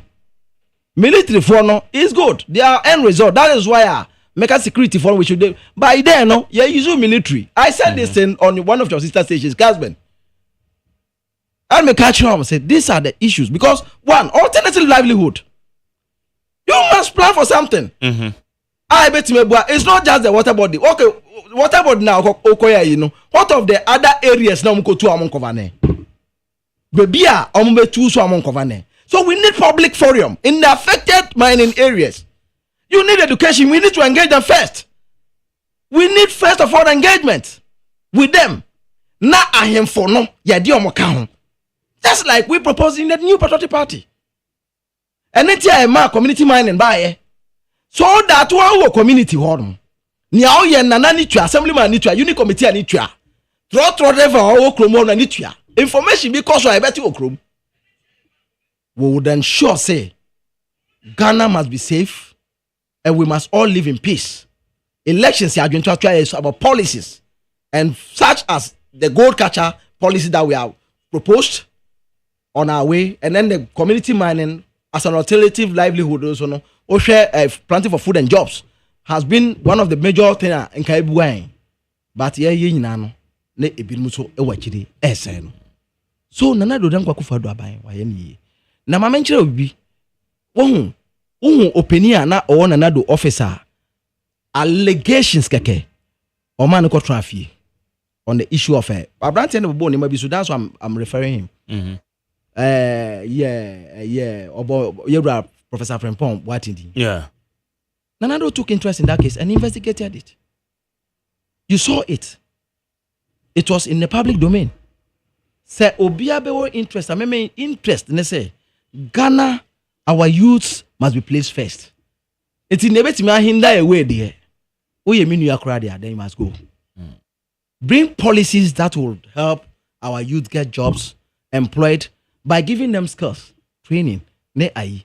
And ne say light bo ekosura well done near Ogbojo Junction pounds. Obey then at me acquire welding work. Ade o ye crowd charge you the pan crowd come ansem. But say light in the tomatoes bo and nano mefa market. Small bucket no. A local one here 60 cedis. Kese na say 80 cedis and 70 cedis.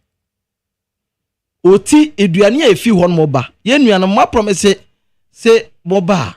Mo ba hwe hon mo right from our enclave if agriculture who be saying 24-hour economy no. As in say my brother couldn't tell you exactly what the 24-hour economy is. Or so say ne cosign. And I say no why na say. So crowd beside Adenta DVL omo say 1 year 24-hour. Even though I'm here to verify. Oh, it will not be bad when you have 24, but 24-hour no. Or not say obi say the girlfriend or darling.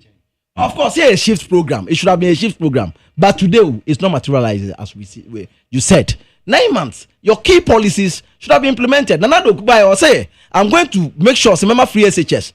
It was a national debate. He make sure say, oh yeah. He said, I'm going to restore teacher training allowances. Whether you like it or not, I'm going to do it. He did it. I'll feel 1 more year. Or say, and then nurse for alawaka krakran so. Maybe emu dem amo. Oh yeah. That now one construction make the local indigenous people. I'm talking about the local content. Only them here circulating money in our people's pocket. Although it's not enough, but these are things we want to see. Here's on. A buyer must be transparent with us and make sure say obey. And so sometimes share issues about unemployment. Na say ye benya sika at me either create jobs and now existing jobs I must say a bit to pay them. Then why do we just abandon some and then go? The 1D1F. Was it laudable or it wasn't laudable? Now 1D1F your day resource be. Ebi say facilities in the so say be your day. So when you come, we want to see policies. But he has promised jobs. The NDC has promised jobs. Patrona make out here. The 1D1F for anya be facilities no. Say say government can some dey amount. I before the coffee. Say abayajuma.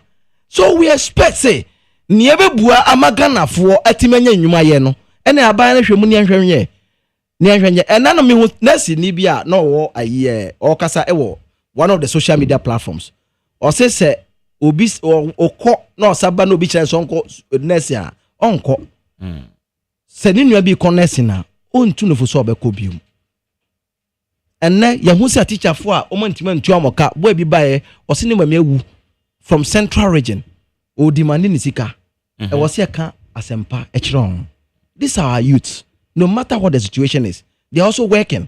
How would it feel like when you're a minister or you're a big man and you're not paid for 6 months? How would you feel? Oh, they're crowd, if you're lucky, no, if you're no government bungalow.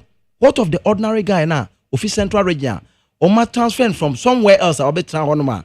Ne mame esa ewu obi o ho se ne mame yare. Ba ku bia bobusuan de kire on social media someone trend the bill eda no over 20 something thousand cedis. And be say na o eketwa we o pensions cannot be to another say. How can that young man pay for pay sister? How much is the salary for a teacher? We need to reconsider our teachers in the society. We need to ensure say we increase their status. Nema moram wrong kotokum. Mami bi a okoye TikTok funny ayi. Or say teacher for we dey or say o invite teacher for ware. Also kwa say the chalk the pen kwande and question go ask. And open go ask. It is sad.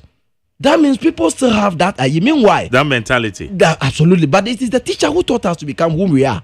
So let us also honor them. Our dear farmers from the deprived cocoa areas. Okoma Duma is a cocoa farming area in the Oti region. Oko Pampawe is a cocoa farming area. Go to Okaja Chrome enclaves. Go to the other areas. Yawa cocoa fo, Oko Krache, and more ondo. Aye, yen yanamo ma and a domo, that area nina. Lolobi, Tetema, Ayoma, all those areas they found rice in last skills. A dear Yebua. Adanya preservation methods via the any floor. You so that it will employ our people. This is what we're talking about, Mark Jerry.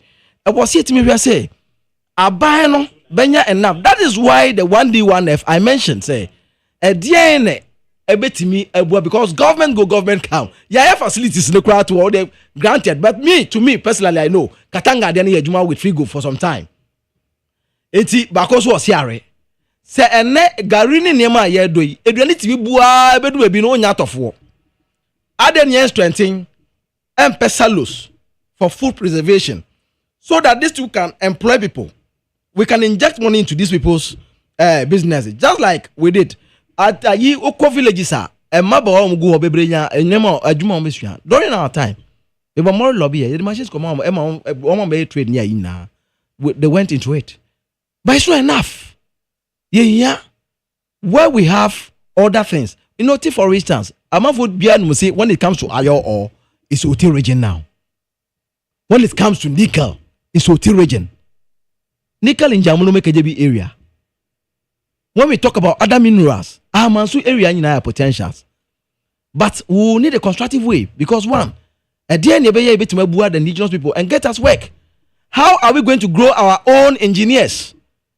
And then Adurubia, investigators, Krana. We don't have trust in our own system because Yatimi Akoroto ma to the sense say Yatimika Ebin Makorete say yeah, Mayanko Kasebia almost we police in Ejina. It is illegal. And then a kwame should bet me afa, and doctors are meeting me assist Yarea, Mekrin Yarea by. Affairs Sabako India, Kofa India for Bahana. Why don't we get money from the funds and then train doctors? Train our own engineers who will go to the mining areas, educate the people there, and tell them we are not against mining. By then, we are going to do it responsibly. So now, this is it. Every district, we are engineers. We have engineers from tech. Up to date, we couldn't get them on our roads to go and construct our roads. We couldn't get our engineers. So we are not strengthening our people. So we don't mind the first class. I bet then forex. Issues in Yatimiasovo as a nation. This is what the ordinary businessman wants to know. A businessman and more criminal. A bad then Yatimi, I'm making sure say already no Omanya system, they have employed people. How do we strengthen them instead of using political eyes on them? This must go as a nation because businessman now or brain no nyesika no dey employ Ghana. Now politician na so wo obi a obabegun so when they no problem because the obanya kwabroche businessman ya na better Ghana harmo. So it is time I believe say leaders of this nation ya behwe near driver ahwe Abosoka is a big hope. I'm not voting from Nigeria beto pass Abosoka eko ebisu ye craft from Nigeria eba and now every part of your neighboring areas no be sasa Abosoka is popular. Abosoka in Ghana is popular because the whole merchants all turn car passing and dealers in Abosoka. What are we going to do to strengthen the automobile industry? And I'm for Quenya so na mema Apostle Kwajo Safo nena busua for Yako enuaba Adwasafo honorable on enuanamo then MPP for ne Ghana for nyina mo bia Yako. Say some of these people we must not be losing them anyhow. We need to tap into their knowledge. We need to let them train people. No matter how difficult it is, we can sit with them and then talk about issues. And ne fertilizers say dey buy na ne chemicals say dey buy. E ku yan nuane. Papa na me kai say maybe okaso fertilizer natural one. It's best say going forward. What are we going to do? If you also aniyama opemso na say tutu. Yeah. Man ya call. Never someone train kwan so aka on yamento no nkwam because ono so there na he play a major role in the country and I believe say such people must always be honored and not see about criticizing no mean ko obi bi wo mai ma obi tima bua no. Let us rather tap that their knowledge and wisdom. Na menua eti Mami bisa way. okay. Looking at issue concerning CJ, the removal of the Chief Justice. As MPP, more issue Obi breach lobby any ono crown sign filing at the courts. How was it like? The issue they say I don't think MPP has personal issue, but it's in the interest of the nation. What else here? Ekwanya ye faso edebo obian bae no is clearly stated. Obeyi Chief Justice you say be a judicial breaches be. And now say from so ye na etia your constitution. Ye be kai say NDC in opposition. A company as so many about Chief Justice no. Yeah, no the omokai, but say Enyina so be no wa. But say committee no so kotena say no omo. So the intent already speaks for itself. Majari meku o de mama metu fie meku o. Until me bedu fie so me time do ask me the bowa. Na meka and the intent no was not there. So this has an intention. And that is what we are arguing say internationally no it will damage the interest the nation because one, who you CJ for kwan password, we have no problem. And whatever happens to this CJ, say first akwan so na kwan pa. Any other person I place it, we should give them an equal. So lipa nye boni bia. I don't see reason why I was say with me, you know. And most especially our judicial system where people have belief internationally. And many my bro fubi on me sign agreement or Ghana had them. Agreement on say no condition nya and say on bibia or some of the kwaburuchiri. And yes in no way. What else here? Some of the conditions, so that means they don't have trust in Ghana's judicial system. Then why should there be a police? Why should there be a police? Police are there to prosecute offenders. So if you are doing this, nobody will be against it. But use the right channels. Make sure there are. But you had an intent already for the removal of the Chief Justice. And me, I have no problem when so why you be I tear judiciary now. Breaches now. That one, I have no problem with it. By then, the international community, no, are also watching keenly. Ebema ona onko didwa e wa brochire one na sign a we chere say bra me krom because mo won mo cry pam Chief Justice. Enya me fi baby e ba na ye de me case wa be yi. So the NPP is arguing on behalf of Ghanaians. Say let us be transparent. Let us make sure we use the right channels to go through all these things. After all, what is it? Adi obey papa ebe bo aba so me nua brema ne ka say yewra minority leader. Honorable Fredamake. Brema ka tachie. Aponyo e ka say big push no a good idea. Enti etimi ko so a. So that means we admit when the thing is going to work in the favor of Ghanaians. Enti that alone tells you say we have the national interest instead of our political interest. And this is what Ghanaians are saying. Anytime before ever, it is Ghanaians who are pushing say, hey, it is not problem because this is judiciary. What else here? It is judiciary and there's a court and no more they are same way, but they have no confidence in the court. And they say, court to go cases and I go every coast. Every coast nigga na ever and to go nigga the whole Africa had Ghana the whole Africa. Ghana is the gateway to the whole world. I believe say way. And however, the youth employment one form of prisons there, you know. Yeah. I will also congratulate say we need more of those things. So we are not against it, but I'm telling you, say it is there. We have your policy. Now coming back to your party answer. Yeah, sorry, quick one. We have a few minutes ahead. Our party so far raised in the city of no. How things have been managed. That's what I'm saying. One, more internal reforms. And as I'm even speaking, still our main target is the national election. And then internal one also no party in the guidelines agugu hon. Obia ohwe yewra akopre kwa okase opasundwe. Unity is what everybody wants. Yewra Baumia is preaching about unity. The other factors are all preaching about unity. And unity is what we are championing. As a regional organizer, that is my topmost priority and my stand. See about making more reforms and make sure we deliver on the mandate of Ghanaians. Yet me abebuam, just like we begin, where with the restoration of teacher allowances. I buy a promise here, a promise jazzy kind, and I do bedu jazzy kind, almost born in 2016 soon to me here, and I just can't run about is blinking. These are some of the reforms that we want to see. And when we are MPP highlight here, I believe the unity is what we have called for, and then putting various reforms in touch. Madam, I'm here for a few minutes. Medo, final comment. 0302257902.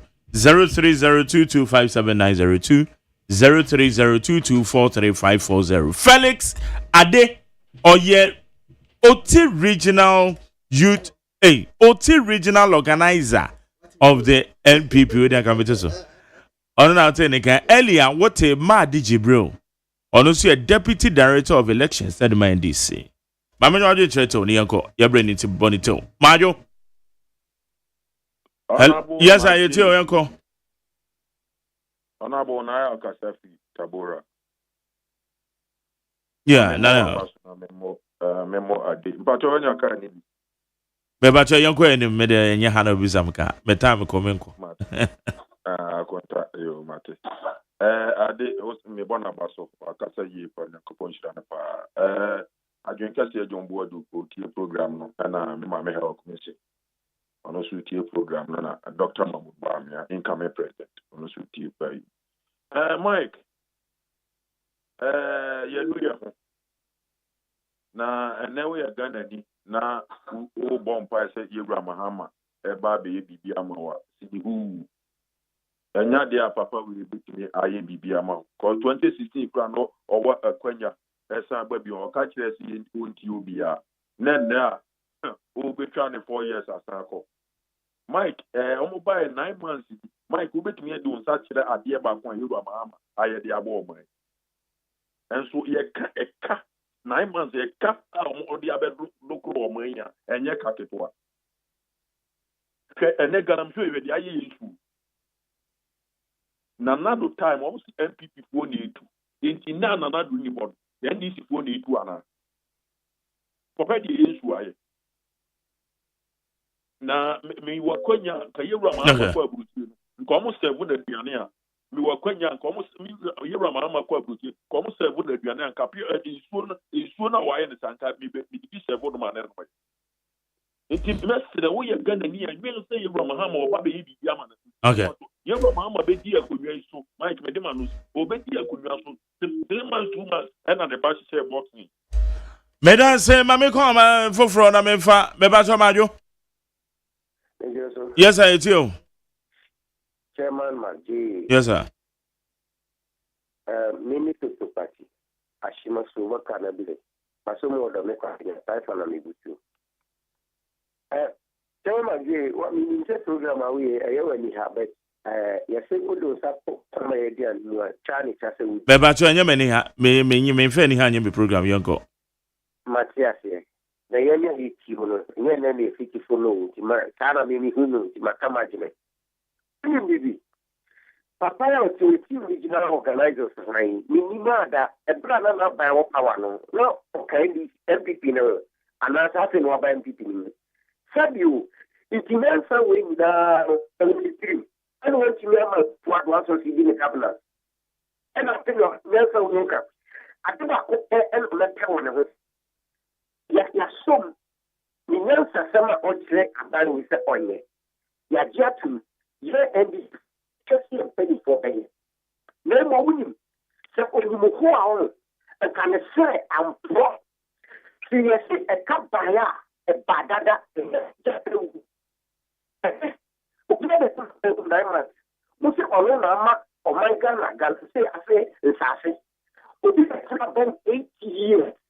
To see a cook galam say one. And never call a position. The person. Chale na wa homa na munyo.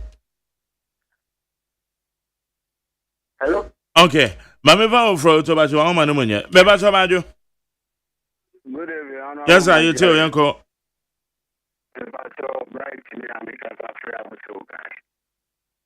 Oh my Jerry, oh there's a young boy, so I mean, yes, there's a young boy drop now go by because you know we get the go on my career. There's a young boy fast so now or show. Now we soon to move beer or money. My mean, here, honorable,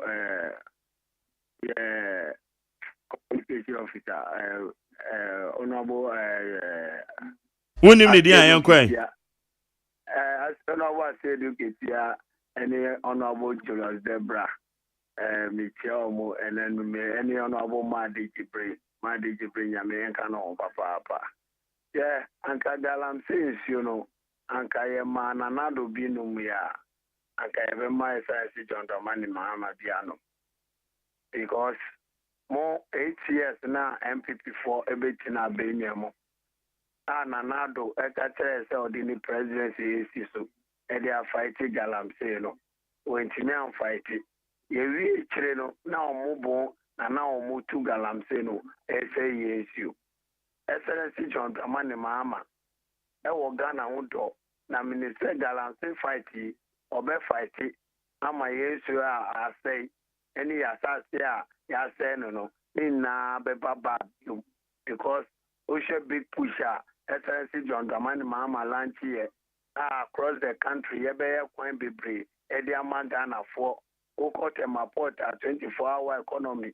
AHMA our Toma Port, Lawyer Zuma, any honorable carriage, McAfee, Nepa, who TDC. 24-hour economy. Okay, madam Sam.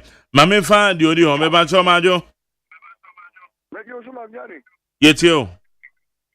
Again when we can jump up on Yanko. I'm showing me, I'm sure when I go by a champion. You two are among a crank. Bokonini. Now I'm sure down for incoming national chairman. You can come with you. And I had just a few Hamlet for national organizer. Chair, guarantee any dear. They say one more bet to make 2 as here, MP before the bet to make 2 as here. When I make a show. And this is one to me, who would you almost Kamelen Kofa, a soldier for Kumasi Battalion, Takrade Battalion, and Kaha Battalion, and a Kekos Battalion. Umuko go to Gramsino. Umudimin to us here. What do you say? Because you buy a washing, and I say Apama Sadiash away, and you recruit two way. And so now, I didn't know, think I'm thinking. And this is a problem, I'm to us here. President Mama de Ghana, Nanado de Otangana, Ghana and Okay, madam say me fa last one, Majo. Champion McTerry. Yetio. And you bring a Miasun being gone. Namincha incoming national chairman, you were honorable Boati, Ejakon, Yoga, and Telephonic Masmudi. Namincha incoming president, you were Kennedy, a compre Ejapon, Papan Elbow, Ghana for MPP, Mode, Area Kennedy, Ejapon Bar, the two the Mamo, and the memo will be any mistake. And could Atwabamo Pia because you can Japan Pebia, which made you on a track record so called I can pay, even at all for a bimpo, which is why I can pay. Then the age we all for I need to me. Magari was a milk to us, Magari. And this any of the pastor on the Poetia Ediga money and the Galam State. Omonia Wajin, Omo can be a decade. Eddie Dada Ghana for because one more coins of Mutuan here. You are here for our ballot. You will Navy for you will Air Force for you will jet. If you got your own jet and for so obedience some illegal money. Now say, NDC aparatikis and a illegal money galam saying to don't do it because you are the Yami. Up there, you don't remember my myself. All she need was to make a mistake because see, and no, it is in pain for almost yet. Near your memo, it is a bob bra, or manga, Yana, say the winter in Sony and Safi, I say, if a Tragana Accra into him, again, from but then make a pray, say, Ghana have a buy institution, dear new on the 24-hour economy. Now, again, I was to 2 years and 20 power. Okay, madam Sam. Hana medisi obi bia ofre bia ya dance ya de dwumade no esi. Enti Felix ade Felix. Magari. Ya ko ede na ka je. I believe say one. Abana should focus on fiscal discipline, say corruption issues, you know. Ebe brass because corruption na on level against this government they be ignoring. And I believe say it should try and then control this thing by making sure say there will be physical discipline in all these institutions now and from the down. Or better say on control. 2, job creation. Ghana for ye job creation. Such as the youth employment that the new Patriotic Party has created. Oshe ebisu na ye napco dia de by although it has its challenges but at least absorb young graduates now on unemployed graduates now you from 2011 to 2016 now it be demonstrate here to secure better trust cry problem no we want to see sustainable roadmap ever create jobs amount or create amount you feel one ma edwadifo no eden na ban na de abua edwadifo ebi se ona onton agbulu okomadina market ona onton agbulu shi kaneshi odoko okoti adamba ya market akese nyina abotu ase pasa ne mpotam won nyina go ede ne ye de abua mo then banyuma yefo a se bi ono ye dwuma ye ntu amoka no so no menum say but what are we doing instead say be jabo mo na young teacher wa timi akosu kwa wi a na mama na sa hwe no so and even tell you didn't have an alternative livelihood. So government must focus on creating alternative livelihood and jobs for our people. Magari jama open but on this note, the Magari, I believe say the new Patriotic Party is on its course. Whatever we are doing is in the interest of Ghanaians. Say, and so far, kudos to the party. All right. Because papa. Yeah, that's it. Hey, my belated birthday, Bia. Magari Vesuti. Somebody 40. Or the miss of your benchy. Okay. Also, me ba will show na ya watashe. Mecha mbapa papa software I wasn't in car. My Captain Jesus. And I'm Reverend Kusi Waten. Okay. On tenant car home.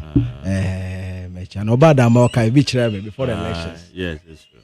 Okay. Mechiana pa yeah, that's so bad. Miss me that's it. I was saying honey and Torchlight in this year we need 100.9. Media said ma wa utie me wa we hwe wa mo frɛ wa mo text here da masoko kroko ebo mechi kwasi abwaje supervisor Dr. Faradix na executive producer na mi general manager Kennedy Asante also the body chidom me sorry DJ Talks the take over ode eye enyom emu hwam ebrew ye ko ochina ye behia Ghana muntie Friday edition. Yamisro Bibia DJ Toxic is up next.